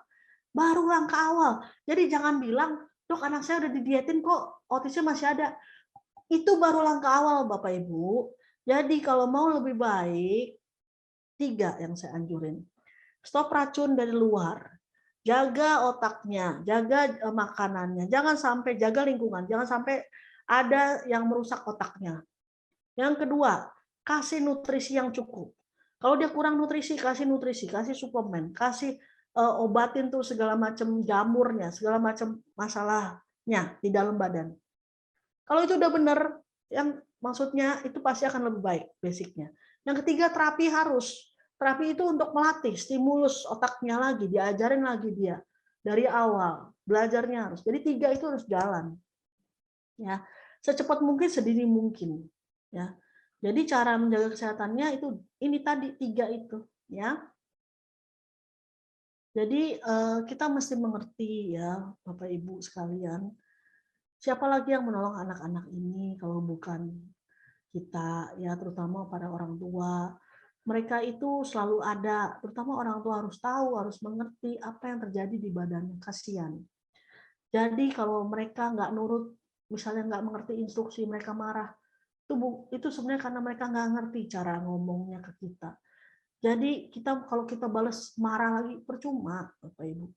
Ya, jadi kasihilah mereka, berikan intervensi sedini mungkin, secepat mungkin, bantu kasih mereka yang obatin semua, perbaiki semua masalahnya, jaga lingkungannya supaya mereka dapat hidup yang lebih memuaskan dan menyenangkan. Ya, oke, demikian dari saya. Terima kasih atas perhatiannya. Apabila ada yang ditanyakan, saya serahkan ke moderator ya. Terima kasih dokter untuk penjelasannya. Nah, ini mungkin saya hanya menegaskan kembali karena ada peserta yang mungkin baru bergabung. Benar ya dokter, apakah anak autisme ini pasti mengalami leaky gut? Belum tentu, kita harus lihat dulu, ya kan? Belum tentu juga. Kan tadi kan dibilang, saluran cerna masalahnya adalah 90% dari anak autisme. Ada juga 10%, tapi artinya sedikit sekali yang nggak apa-apa. Gitu. Kan Baik, gitu. ASD itu kan bervariasi ya. Iya. Karena ini pasti pertanyaan yang sering ditanyakan dokter oleh peserta. Ya, betul. Banyak juga ya. Iya. Tadi saya lihat ada quote yang bagus dari dokter, "We are what we eat." Setuju sekali. Jadi kita adalah apa yang kita makan. Begitu ya dokter? Ya. Iya. Nah, sebelum saya ke pertanyaan, saya ingin infokan mungkin kepada peserta, pasti nanti akan ada yang tanya ke admin Sabiru, bagaimana menghubungi Dokter Lea, bagaimana jika ingin berkonsultasi. Nah, saya infokan ya, jika Dokter Lea mempunyai Akari Autism Center, itu di Jalan Rawasari, Jakarta, dan bulan depan dokter akan membuka cabang juga di Tangerang dan Cinere. Begitu ya, dokter? Oh iya, benar. Iya. Jadi Ya, bagi itu tempat peserta terapi ya. mungkin yang ingin konsultasi atau ingin terapi perilaku, nah silakan menghubungi Akari Center. Nah, di mana bisa menghubungi? Ada Instagramnya, Akari Autism Center. Ada di Instagramnya, nanti bisa dilihat alamatnya dan juga kontak personnya yang bisa dihubungi. Oke, saya lanjut ke pertanyaan. Nah, pengganti susu, dokter, karena kan orang tua ini masih berpikiran bahwa 4 sehat 5 sempurna, untuk menyempurnakan adalah susu. Nah, sebagai pengganti susu sapi ini apa, dokter? Oke, ya. Jadi Bapak Ibu, ini saya kasih, saya dulu tuh di farmasi ya, kerja di farmasi itu 20 tahun, hampir 20 tahun. Jadi saya tahu apa yang dimasukkan ke dalam formula susu ya. Jadi artinya gini, sapi aja kalau udah besar udah nggak nyusu lagi Bapak Ibu ya. Itu sapi. Kenapa kita kalau ASI itu sudah berhenti, kenapa kita kasih susunya sapi? Itu nomor 1 ya. Kedua, di dalam susu itu adalah kebanyakan fortified, artinya ditambahin nutrisi-nutrisi, tambahin, bukan asli susu sapinya. Memang ada anak-anak yang masih cari susu ya Bapak Ibu ya, karena kan memang susu sapi itu efeknya ada adiksi karena dia ada mengandung morfinnya kalau dipecah ya. Jadi efeknya adiksi. Begitu kita stop dia akan nagih minta makan. Nah, biasanya kalau anak-anak yang mencegah itu tahapannya nomor 1 adalah bisa nomor 1 diencerin Bu, Bapak Ibu. Diencerin dulu sampai nanti dia merasa nggak enak, nggak akan nyari lagi. Itu bisa pilihan 1, diencerin. Pertama misalnya dosisnya kasih 3 scoop, diencerin dari 2 scoop jadi 1 scoop, akhirnya encer nggak enak dia nggak mau minum lagi, itu bisa. Kedua, dikasih pengganti. Pengganti itu bisa misalnya diencerin, misalnya tadinya 3 scoop susu sapi, jadi 2 scoop susu sapi plus susu beras. Dan lama-lama susu berasnya dinaikin, akhirnya susu beras aja. Bisa begitu juga. Tergantung orang tuanya kalau saya sih ya. Ada tergantung kesiapan orang tuanya. Yang penting ujung-ujungnya kita tahu bahwa susu sapi itu nggak bagus. Ya. Ketiga, ada yang benar-benar saklek stop sama sekali, susu sapinya langsung ganti susu beras. Bisa juga. Ya. Atau sebenarnya ada lagi anak-anak yang kekurangan nutrisi. Yang benar-benar badannya kurus, ya, dan dia memang butuh nutrisi tambahan, sementara ngunyahnya belum bagus, makannya juga masih pilih-pilih. Nah, untuk anak-anak itu saya anjurin ada susu yang asam amino, susu asam amino, yang hanya mengandung asam amino. Ada kok dari, nggak boleh menyebut merek kali ya. Nanti tanya aja sama saya kalau itu. Ada yang hanya mengandung susu asam amino, tidak ada kaseinnya, tidak ada, kan yang nggak boleh itu kaseinnya, Bapak Ibu ya. Gitu. Jadi ada susu yang khusus untuk anak-anak yang masih kecil gitu, badan masih kurus, kesian. Kita kasih itu biar berisi dikit. Tapi itu hanya sementara ya, Bapak Ibu. Nanti ujung-ujungnya makanan harus bagus. Ya.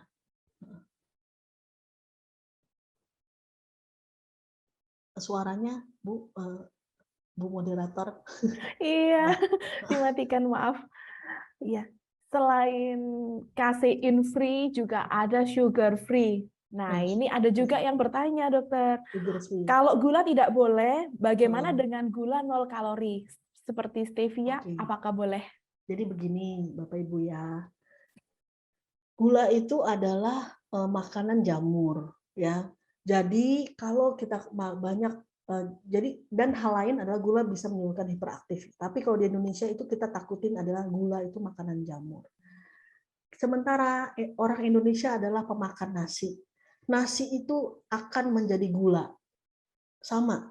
Dan karbohidrat pasti jadi gula. Kita pemakan karbo. Jadi pasti jangan takut kekurangan gula. Pasti kita ada gula. Gula kan juga kita butuhin ya untuk energi. Tapi kita nggak boleh kebanyakan. Jadi saya tidak sarankan kasih gula sama sekali. Apapun itu, termasuk stevia. Stevia memang bukan glukosa, ya. Dia tanaman. Kalau di luar negeri boleh stevia, karena dia bilang tanaman. Tapi orang luar negeri nggak makan nasi. Jadi bisa mengerti ya saya. Jadi saya akan bilang nih, jadi gini, saya nggak mau plek ambil dari luar negeri, apapun yang diajarin di dia harus disesuaikan dengan orang Indonesia, ya. Jadi pilih mana Bapak Ibu, makan stevia atau stop nasi. Kalau mau ikut makan stevia boleh kasih stevia, tapi nggak boleh makan nasi kayak orang bule. Kita kan nggak, jadi gitu ya. Jadi artinya benar-benar gula itu harus di stop. Jangan sampai dia tahu manis. Karena nanti kalau dia tahu manis, dia akan craving sugar, jadi makan nasinya jadi banyak. Gitu. Makan nasi banyak jamuran. Itu sih yang maksud saya. Sebenarnya gulanya itu harus di stop. Termasuk manis-manis tuh kayak yang manis lah, madu, segala gula aren. Orang bilang nggak ada kalorinya. Jadi jangan salah Bapak Ibu ya. Kita itu bukan ngurangin kalori. Kalau ngurangin kalori anaknya kurus. Salah, itu persepsinya. Kalori anak-anak harus banyak, harus bagus, harus ada. Nggak boleh nggak ada. Jadi jangan samakan diet diabetes sama diet otis, gitu ya, Bapak Ibu ya. Intinya tetap makan karbo, tapi dengan batas yang cukup ya, dokter ya. Karena kan kebiasaan orang Indonesia ini sudah makan nasi masih ditambah mie. Tambah perkedel. Sebenarnya vegetable kan sayuran juga karbo juga ya. Buah juga karbo. Jadi karbo kita udah banyak banget. Nah, berikutnya ya, Dok. Ngomongin tentang sayur. Misalkan anaknya sudah makan sayur dan buah dengan jumlah cukup, tapi BAB-nya itu masih tidak lancar. Bagaimana, dokter? Nah, berarti kan kita lihat nih, cukupnya itu seberapa cukup. Kadang-kadang ibu-ibu juga jangan salah, ibu-ibu cukupnya dia sama cukupnya kita tuh beda prosesnya. Jadi kita harus detail nanyanya. Makanya kalau konsul tuh saya biasa 1 jam lebih ya. Kalau yang baru-baru, aduh panjang bener deh. Karena cukupnya ibu sama cukupnya saya itu beda. Jadi kalau dia masih belum bisa pup, berarti masih ada masalah. Ya, berarti selain itu kan serat ya. Kalau nggak bisa pup, berarti serat. Kemudian minumnya gimana? Banyak nggak? Oh banyak dok. Berapa banyaknya? Banyaknya bisa ditanya liternya. Atau banyak 900 itu liter dikit itu mah. Kalau 900 mili ya dikit. Harus 1,5 gitu ya. Terus ternyata dia kurang probiotik badan perutnya. Probiotik ya berarti mesti tambah probiotik yang baik gitu. Ya, Bapak Ibu. Iya. Kalau masih susah apa boleh sih dok pakai obat? Oh gini, kalau ini kan karena saya dokter, jadi gini, pokoknya nomor satu, kalau dia udah lebih dari 2 hari pupnya nggak bisa, berarti kan di ujungnya udah keras tuh. Mau ditungguin sampai kapan juga susah. Jadi biasanya tusuk pencahar juga nggak apa-apa. Buat awalnya aja, karena ujungnya itu pasti udah keras. Yang penting intinya 2 hari udah nggak BAB, jangan tungguin sampai seminggu, lebih bahaya, tusuk aja, ya. Tahu ya tusuknya pakai apa ya? Iya, nggak boleh sebut merek ya dokter ya? Jangan ntar saya dibayar lagi. Iya. Enggak, canda ya. Tadi juga dokter sempat singgung tentang probiotik. Jika menggunakan probiotik yang dijual bebas itu bagaimana dokter? Apakah boleh? Nih jujur saya tidak anjurkan probiotik yang buatan di Indonesia. Kenapa? Karena saya tahu karena saya dulu kerja di maksudnya tahulah pembuatan probiotik ya, karena probiotik itu rata-rata dibuat di kan bakterinya ya. Bakterinya itu dikembangkan di media susu. Itu paling murah, biaya pembuatan probiotik paling murah itu di media susu. Ya. Kalau yang kita pakai yang biasanya untuk anak autisme itu harus kan kita nggak boleh susu ya. Jadi ada tulisannya probiotiknya yang hypoallergenic, yang free of casein dan lain-lain. Jadi biasanya dikembangkannya tuh di medianya karbohidrat, inulin. Jadi beda. Nah, itu sayangnya adanya di luar negeri. Gitu. Tapi banyaklah ibu-ibu ini juga tahu, biasanya distributornya juga ada ya. Jadi yang khusus gitu probiotiknya. Kalau yang kayak beredar yang enak-enak gitu di Indonesia pasti ada susunya. Ya, atau yang suplemen-suplemen di Indonesia itu I'm not recommend ya. Karena nggak ada, saya tahu. Karena ya saya tahu ya. Ini pertanyaan lanjutannya nih, kalau kombucha apakah boleh dokter? Nah, kombucha. Jadi begini ya, Bapak Ibu sekalian. Memang dianjurkan makanan fermentasi, tapi, nah ada tapinya ya. Sebaiknya kan memang dari makanan fermentation segala macam food itu untuk meningkatin probiotik. Tapi lihat-lihat anaknya juga. Kalau anak-anak awal, masih anak-anak awal, perhatikan ada jamurnya nggak tuh anak. Tuh anak jamuran nggak? Karena kalau anak jamuran itu nggak boleh makanan fermentation food. Karena justru jamurnya jadi tambah banyak. Kombucha segala macam bikin jamurnya tambah banyak. Kecuali itu anak udah dicek, nggak ada jamur berlebihan, udah bagus, udah apa, oke. Kita kasih probiotik alami seperti itu. Ya. Baik. Nah, untuk mengecek itu dokter, bagaimana prosedurnya untuk bisa melakukan pemeriksaan? Memang ke dokter ya, dokter kan yang ngirim itunya ya, rekomendasinya ya, labnya ya, pengantarnya. Pemeriksaan tuh bisa kalau tinja itu saya anjurin ada satu lab di Bandung yang komplit ya, itu juga di UI juga bisa cek ini ya, cek mungkin di daerah-daerah juga ada ya, cek tapi memang terbatas ya, terbatas. Iya, baik. Kalau untuk detox dokter, Detox. caranya bagaimana dan harus mengkonsumsi apa?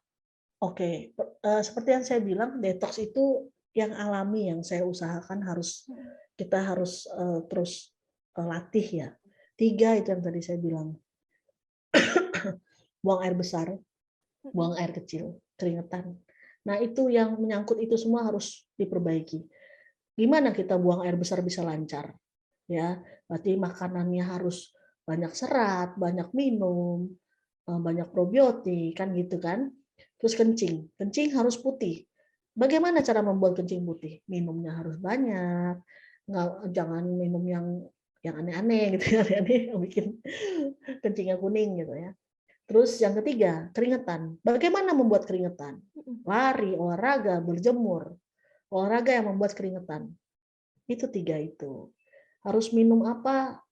Menurut saya itu dulu deh, yang normal-normalnya dulu, ya. Iya.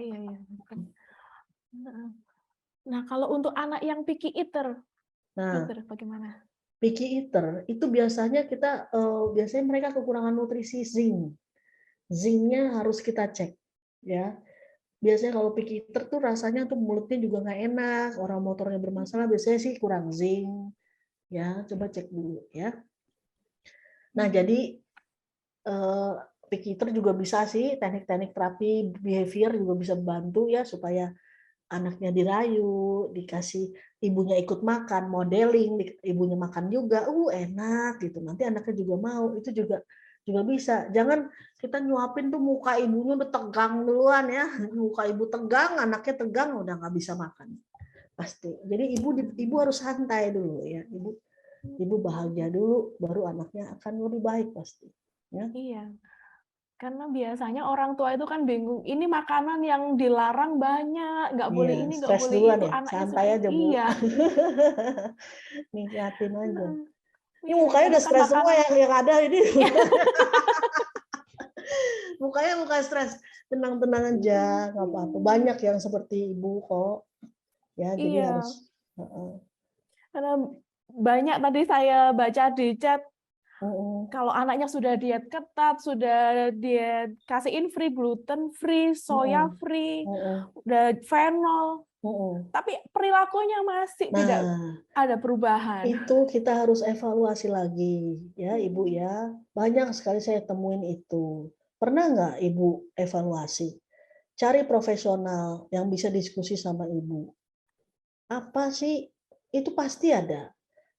Biasanya sih ketemu gitu ya. Biasanya nomor 1 adalah ada makanan yang terselip masih masuk. Kedua, ternyata perilakunya itu bukan gara-gara makanan, tapi perilakunya itu gara-gara masalah perilaku, behavior problem yang bisa diperbaiki dengan terapi. Contoh, dia ini nih udah didietin tapi kok masih begitu aja. Begitu aja gimana, Bu? Dia suka tantrum, mesti ditanya lagi nih. Tantrumnya gimana, Bu? Iya, kalau nggak dikasih dia langsung marah. Nah, berarti kan masalah perilaku. Kalau nggak dikasih sesuatu dia marah. Berarti itu masalah perilaku. Berarti kita terapinya harus pengobatan dengan terapi perilaku. Berarti dia tahu nih kelemahan si ibu nih. Kalau nih anak ngejedutin kepala, langsung tuh ibunya kasihan, kaget. Jangan jedutin, nih deh, dikasih tuh yang dia mau. Nah, itu perilaku masalahnya. Jadi itu ibu juga harus belajar. Rata-rata begitu kok. Ya, kalau bedanya apa nih? Saya mau kasih tahu ya. Bedanya masalah perilaku itu karena diet atau karena memang masalah perilaku adalah kalau dia memang alergi karena alergi makanan, perilakunya itu seharian, Bu. Seharian itu bermasalah. Mau dia dibaikin mau dia diiming-iming misalnya dikasih sesuatu apa, itu dia terus bermasalah. Dia nangis, Mudi, dia nggak bisa tidur, itu karena makanan. Tapi kalau karena masalah perilaku itu tadi yang seperti saya bilang, dia bisa karena atensi, dia karena mencari perhatian, dia karena mencari dia mau kabur dari tugas atau dia mau sesuatu. Nah, itu biasanya itu harus dievaluasi, ya. Makanya faktor yang membuat perilaku anak ini Kompleks. Perilakunya kurang baik, ini juga banyak faktor ya dokter. Banyak ya. Faktor. Nggak hanya makanan, nggak hanya perilaku. Iya. Ya, semua. Semua. Nah, ini pasti banyak yang tanya.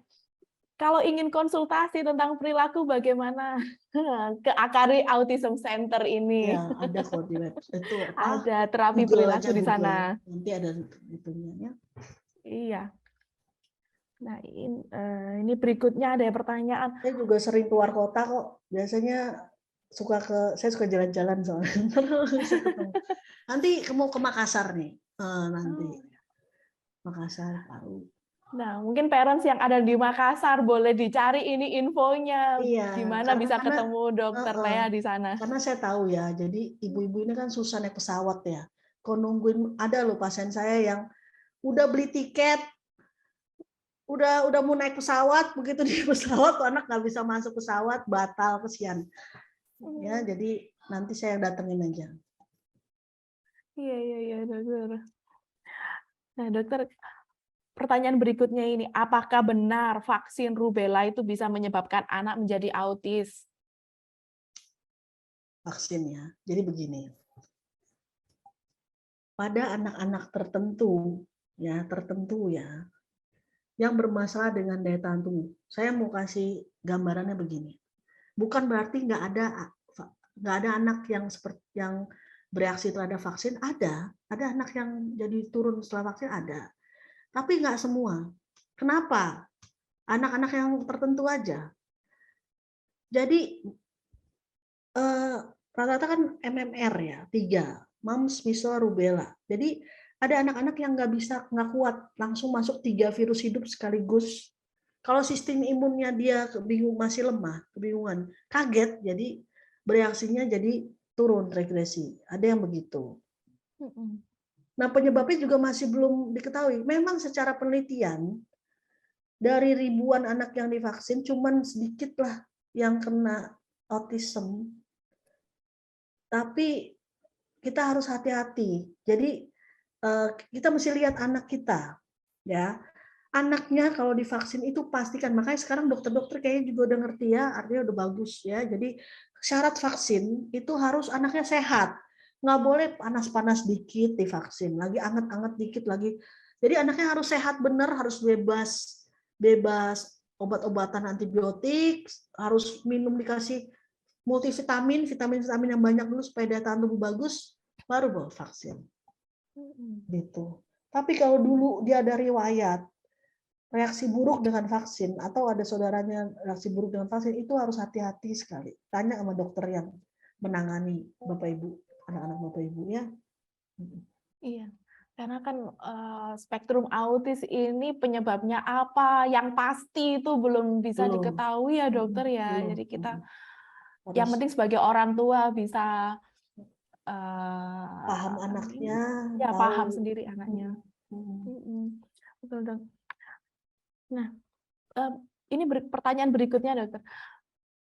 Kalau misalkan anak sebelumnya alergi suatu makanan tertentu, katakanlah roti yang mengandung gluten, lalu setelah pencernaannya lebih baik, misalkan kita cobakan untuk diberikan lagi, bagaimana dokter? Jadi gini, rata-rata ya, ini saya ngomong rata-rata. Jadi jangan langsung buru-buru dikasih dulu. Ya, artinya kita lihat lagi anaknya. Apabila imun sistem itu lebih bagus, dia bisa lebih mengenali, oh ini baik, ini yang jahat.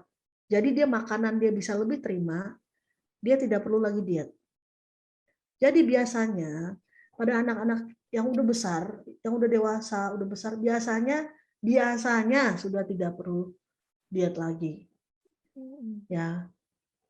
Tapi kita cek satu persatu gitu. Kadang-kadang masih ada juga yang harus didietkan. Tapi kayak kasein sama gluten itu yang paling haram ya. Jadi itu jangan dibocor-bocorin dulu, itu yang paling berbahaya lah ya. Yang coba pelan-pelan. Kira-kira harus diet berapa lama dokter supaya bisa nanti kita cobakan lagi? Tergantung anaknya. Pokoknya selama anaknya masih jelek, artinya belum seperti anak seusianya, ya berarti masih ada masalah. Jangan dulu. Kalau udah bagus, udah seperti anak seusianya, ya coba makanannya, dilihat. Banyak kok yang pada udah makan biasa juga banyak. Tapi dia udah bagus, udah bisa sekolah, udah bisa biasa. Tapi jangan gara-gara saya bilang udah bisa sekolah, yang sekolah dibocorin ya, karena sekolah sekarang juga yang parah-parah juga terima ya. Lihat lagi lah anaknya ya. Nah ini karena ada yang anaknya sudah diet ketat, sudah hampir 3 bulan lebih, tapi moodnya masih jelek, rewel terus. Dia 3 bulan mah belum apa-apa. itu belum pasti masih belum benar ya. Pokoknya Bapak Ibu kalau masih udah diet tapi masih mut-mutan, coba lagi cek. Nanti makanya nih mungkin saya mesti jelasin tentang diet rotasi ya, rotasi 4 hari itu kayak apa. Jadi itu penting untuk memantau melihat gitu. Jadi nggak cuma diet doang gitu. Jadi saya jelasin sini ya. Diet itu masalahnya adalah kadang-kadang suka hipersensitif tipe lambat. Artinya gini, reaksinya itu yang susah kepada anak autis yang sampai 72 jam alerginya itu. Jadi makan sekarang belum tentu efeknya sekarang. Bisa hari ini, bisa besok, bisa besoknya lagi, bisa besoknya lagi. Jadi ada anak yang makan santan, setelah dia makan santan, 2 hari kemudian dia ketawa-ketawa. Reaksinya 2 hari. Nah itu kan susah ngelihatnya. Nah itu ibunya harus amatin. Makanya kita namanya diet rotasi 4 hari itu artinya apa? Karena dia 72 jam tadi, jadi minimal 4 hari, makanan tiap harinya itu harus beda-beda. Beda-beda makannya. Supaya kita bisa lihat mana yang dia nggak cocok. Contoh ya, tadi yang santan, setiap 2 hari dia ketawa-ketawa. Jadi nanti ada polanya, Bu. Setiap dikasih santan, dia ketawa-ketawa tiap 2 hari. Untuknya anak nih. Berarti dia nggak cocok santan. Nah, kalau dia dikasih santan tiap hari, ketawa-ketawa terus tiap hari. Ngerti ya? Jadi kita nggak tahu biang keroknya dari mana. Makanya saya saranin tiap hari selama 4 hari itu beda-beda rotasi jenis bahan makanannya supaya nanti ibu bisa amatin. Misal proteinnya biasanya ayam, ikan, air tawar, daging, dan sayur aja hari keempat. Jadi itu terus nanti diulang lagi gitu ya misalnya. Nanti kita bisa ada polanya kelihatan. Oh, ini anak setiap dikasih labu 3 hari kemudian dia mencret. Nah, nanti coba lagi, ibu curiga labu nih, kasih lagi labu. Mencret nggak dia tiap 3 hari kemudian?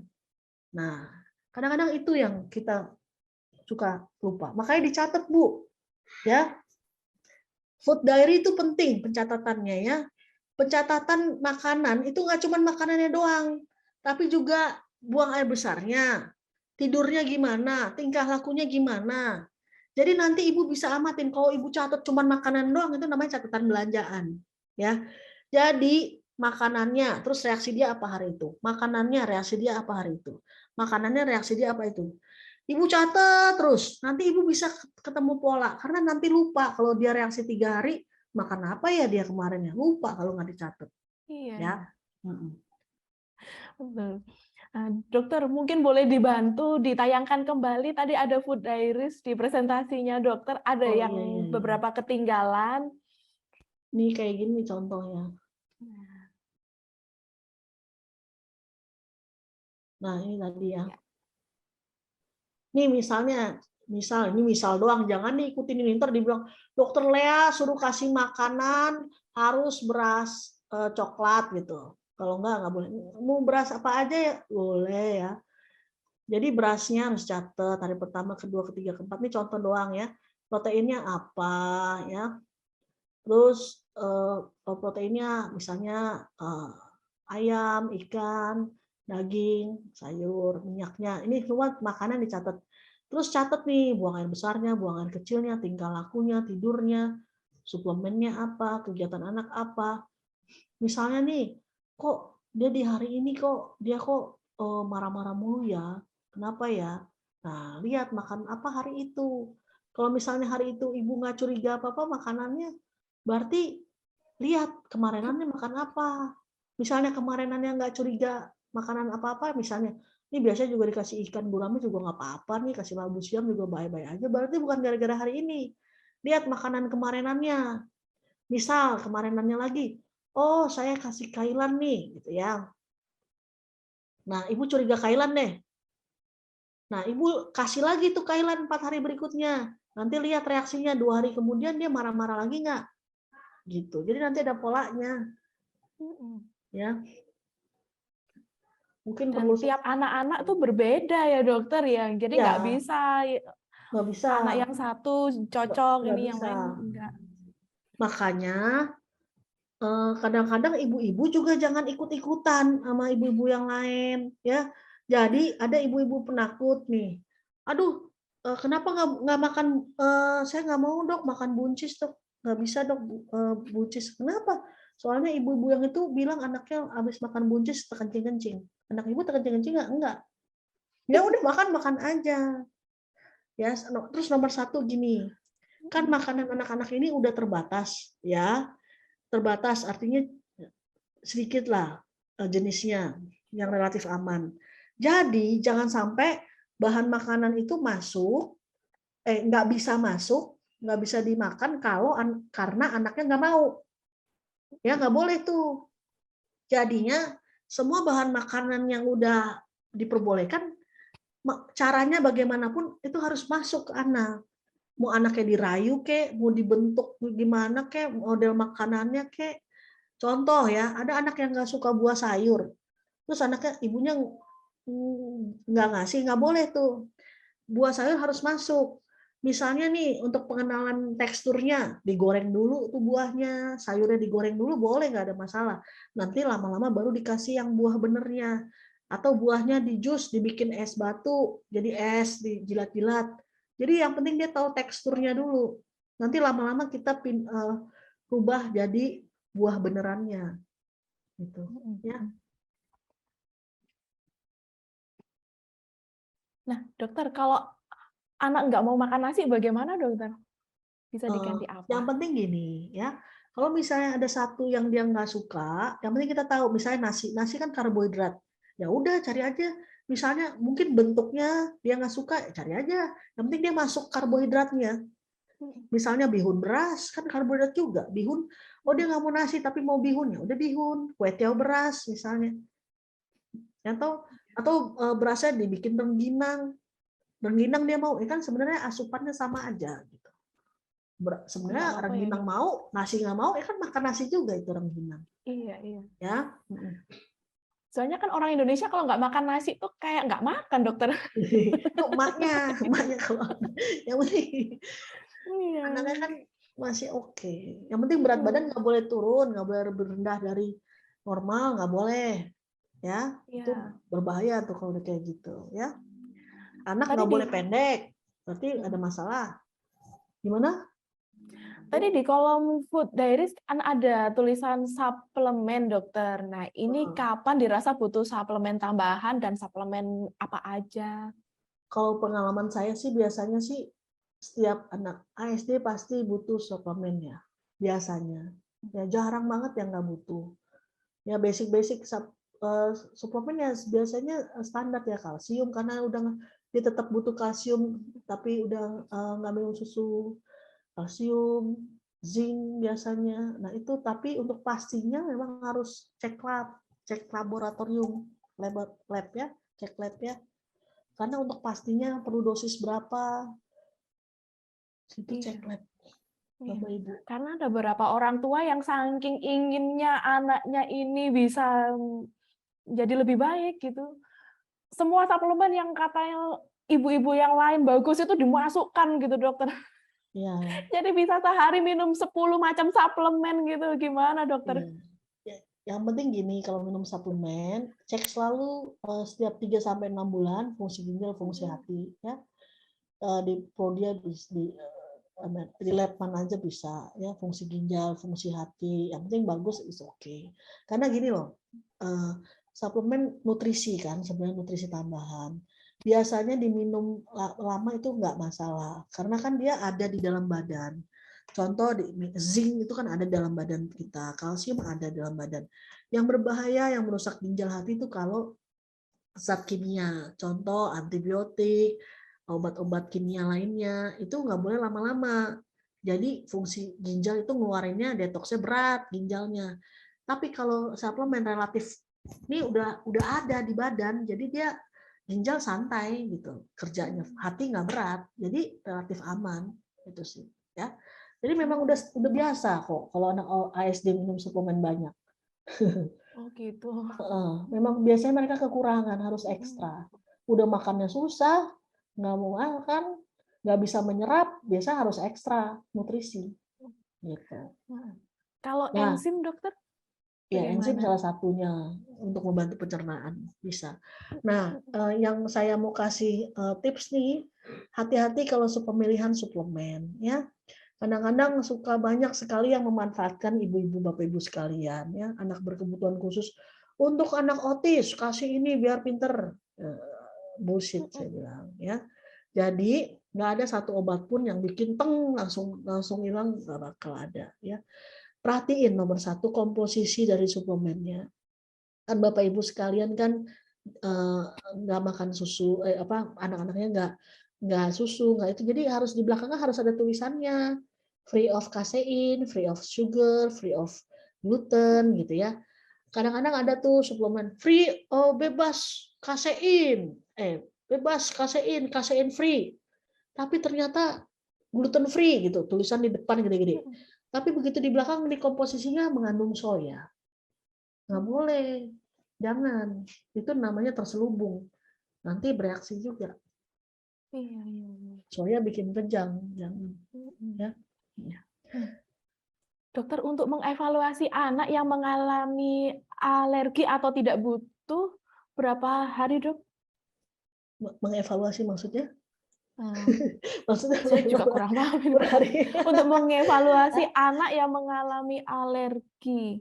Jadi Jadi gini mungkin Kak. alergi terhadap makanan tertentu yang harus dihindari itu loh, Mengevaluasinya. dokter. Dia Ya. lihat anaknya itu butuh berapa hari. Biasanya sih 4 hari lah. Kan 72 jam ya. Iya, iya, iya. Tiap 4, 72 jam. lihatnya 4. Saya juga bingung pertanyaannya, ntar diperjelas lagi. Ya mungkin itu maksudnya. Jadi kan ada anak tertentu yang alergi tadi, dokter sempat sebutkan kailan, mungkin ada reaksi tertentu gitu. Nah, Iya, bagaimana untuk menentukan apakah anak alergi atau tidak gitu. iya. Itu sih. Nah, kalau nggak boleh kasein, nggak boleh minum susu, ini ada pertanyaan. Kalau susu almond bagaimana, dokter? Nah, almond. Almond itu jadi ada satu zat yang namanya fenol. Tentu pernah tadi saya sempat sampaikan. Fenol itu ada di semua buah dan sayur ya. Tapi yang kita anjurkan, jadi ada listnya tadi yang fenol tinggi. Nah, ada anak-anak tertentu, anak autisme yang tidak bisa memecah fenol. Jadi fenol sebenarnya bagus buat kita untuk anti aging ya, untuk penuaan, polifenol ya, untuk mencegah penuaan dini. Tapi ada anak-anak ASD yang nggak bisa memecah itu. Fenol ada di mana yang fenol tinggi kayak kentang, kayak ada listnya tadi. Ya, salah satunya almond. Nah, reaksi fenol itu kelihatan. Matanya itu di bawah matanya jadi hitam kalau itu lama-lamanya hitam gitu ya, mata panda. Terus yang kelihatan tuh cekikikan, ketawa-ketawa sendiri nggak jelas. Dan itu reaksi terus suka ngeliat yang puter-puter gitu, ketawa ngeliat fan gitu ya. Nah itu cepet reaksinya 0 sampai 48 jam setelah dia makan fenol kelihatan. Nah almond itu tinggi fenol. Oh, nggak boleh juga berarti ya, dok ya? Jangan. Oke, baik. Ada sih pasien saya makan fenol lagi itu ya, lagi diperiksa, lagi berobat, dia snacknya almond ya. Makan enggak, makan almondnya 1 kotak. Nah, liatin aja, habis itu langsung itu berputar tuh. Kekikan. Jadi cepet kalau fenol. Ya. Fenol bikin nggak konsentrasi juga, jadi nggak konsen, mabok. Ya. Soya kan juga nggak boleh ya, dokter ya? Iya, soya jangan tuh, karena soya tahu tempe ini juga nggak boleh dong, dokter? cross sensitivity ya, jadi sama jadi gini, bajunya tuh rumus kimia soya tuh agak mirip sama susu, jadi tubuh kadang-kadang suka menolak soya sama hebatnya seperti menolak susu. Jadi soya juga ada penelitian yang meningkatkan risiko kejang, jadi kita harus hati-hatilah, lebih baik berhati-hati ya, sama ikan laut juga jangan ya. Nah, ini kita singgung satu pertanyaan tentang diet rotasi, boleh ya, dokter ya?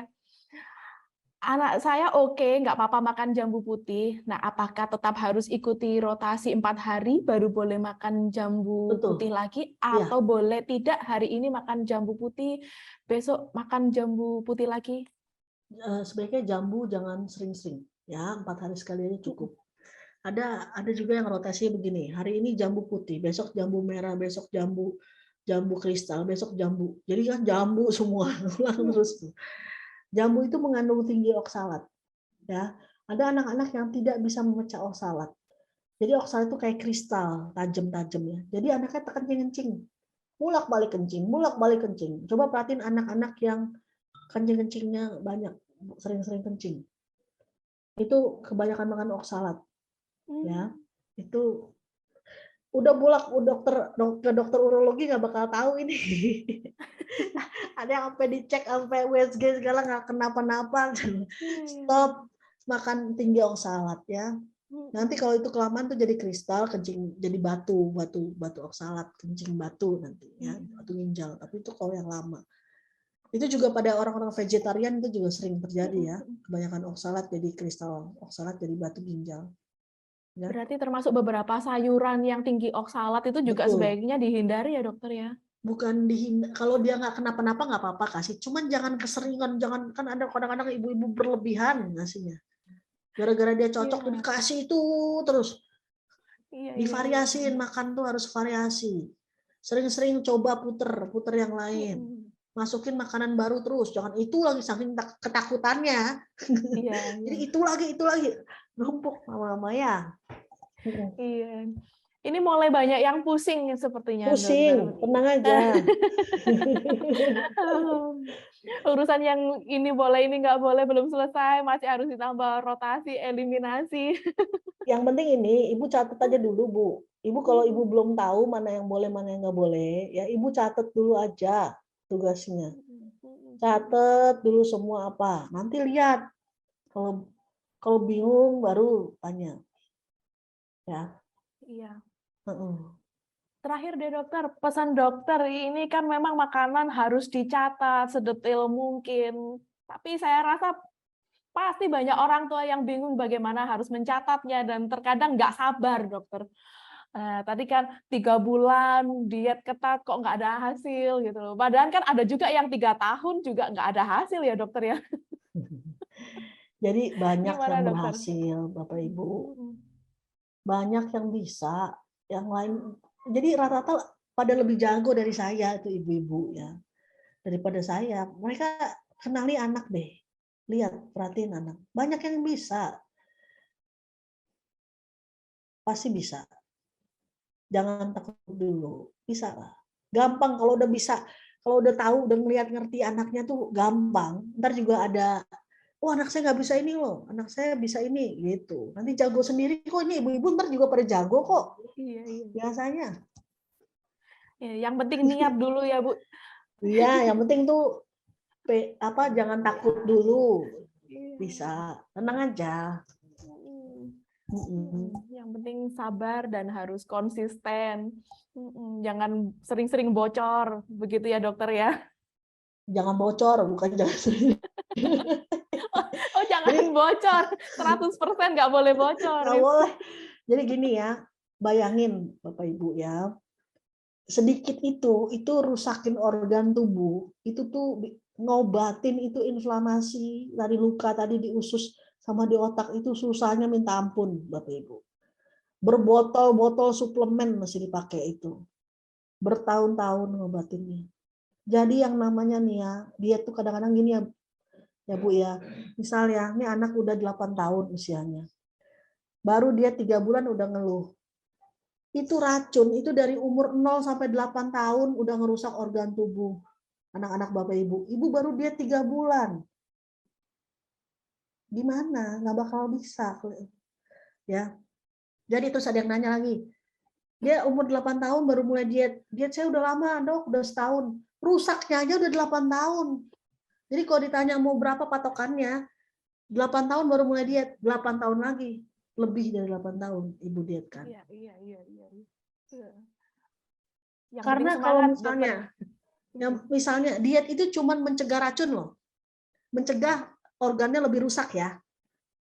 Tapi organ yang udah rusak, benernya gimana? Self healing kalau nggak pakai suplemen apa-apa ya.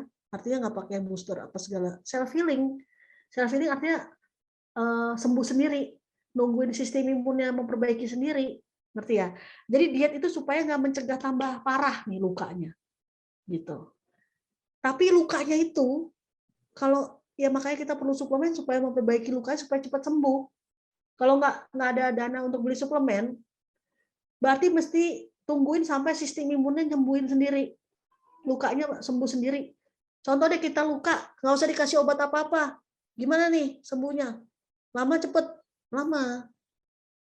Tapi jangan sampai kita tambahin goresan lagi supaya jadi luka. Ngerti ya prinsipnya? Gitu. Iya. Berarti nggak boleh bocor sama sekali, parents. Jangan ditawar-tawar lagi deh. Jadi yang penting gini, kebayang-bayang nanti kalau tidur, kasih coklat ke anaknya itu langsung mesti mikir, luka berapa banyak lagi luka yang saya tambahin ke anak saya. Iya. Kadang kasihan gitu dokter, anaknya suka. Lebih kasihan mana? Anak ibu yang dirusakin organnya, apa dia nangis-nangis? Menurut saya itu yang harus dipikirin. Indomie murah, suplemen mahal. Iya. Setuju dokter. Terakhir dokter, pesan dokter untuk parents yang ikut webinar pada siang hari ini.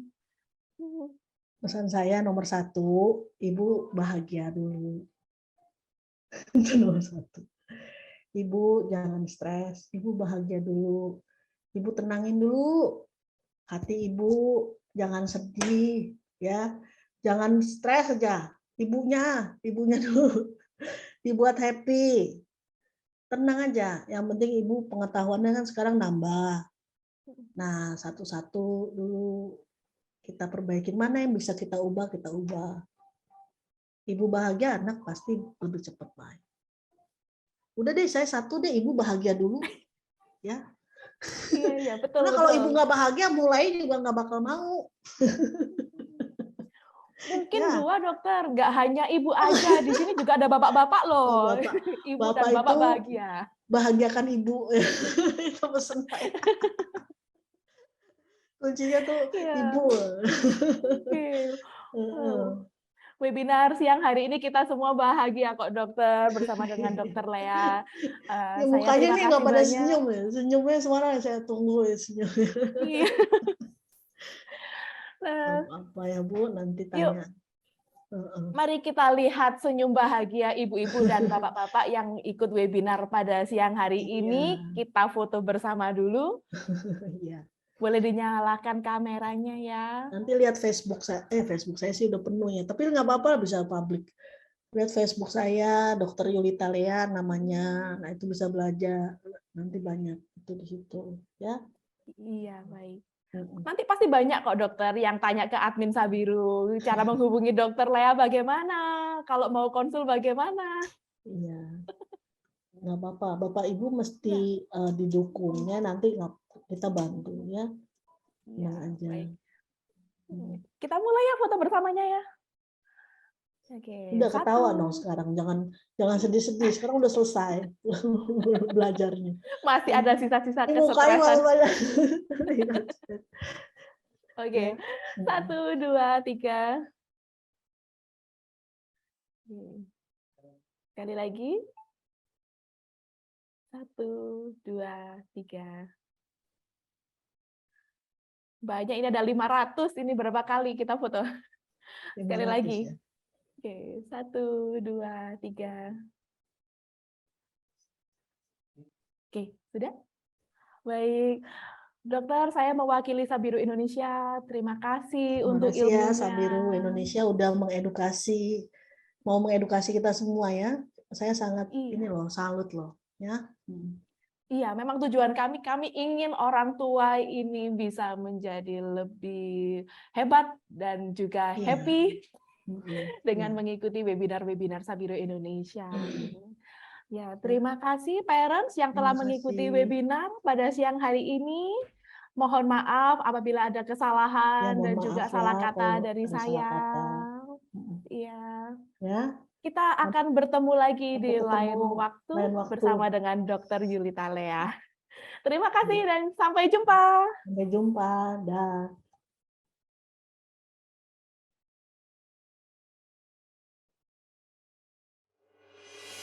Hai, aku Sabi. Selamat datang di Sabiru. Sabiru adalah media belajar untuk orang tua hebat dan si kecil yang spesial. Berbagi informasi seputar dunia anak berkebutuhan khusus. Menurut WHO, 7-10% dari total populasi anak di seluruh dunia adalah anak berkebutuhan khusus. Sabiru mengajak seluruh orang tua hebat untuk terus belajar dalam mendampingi si kecil. Lewat Instagram kami @sabiruindonesia dan ikuti hashtag Sabiru Info, Sabiru Talk, Sabiru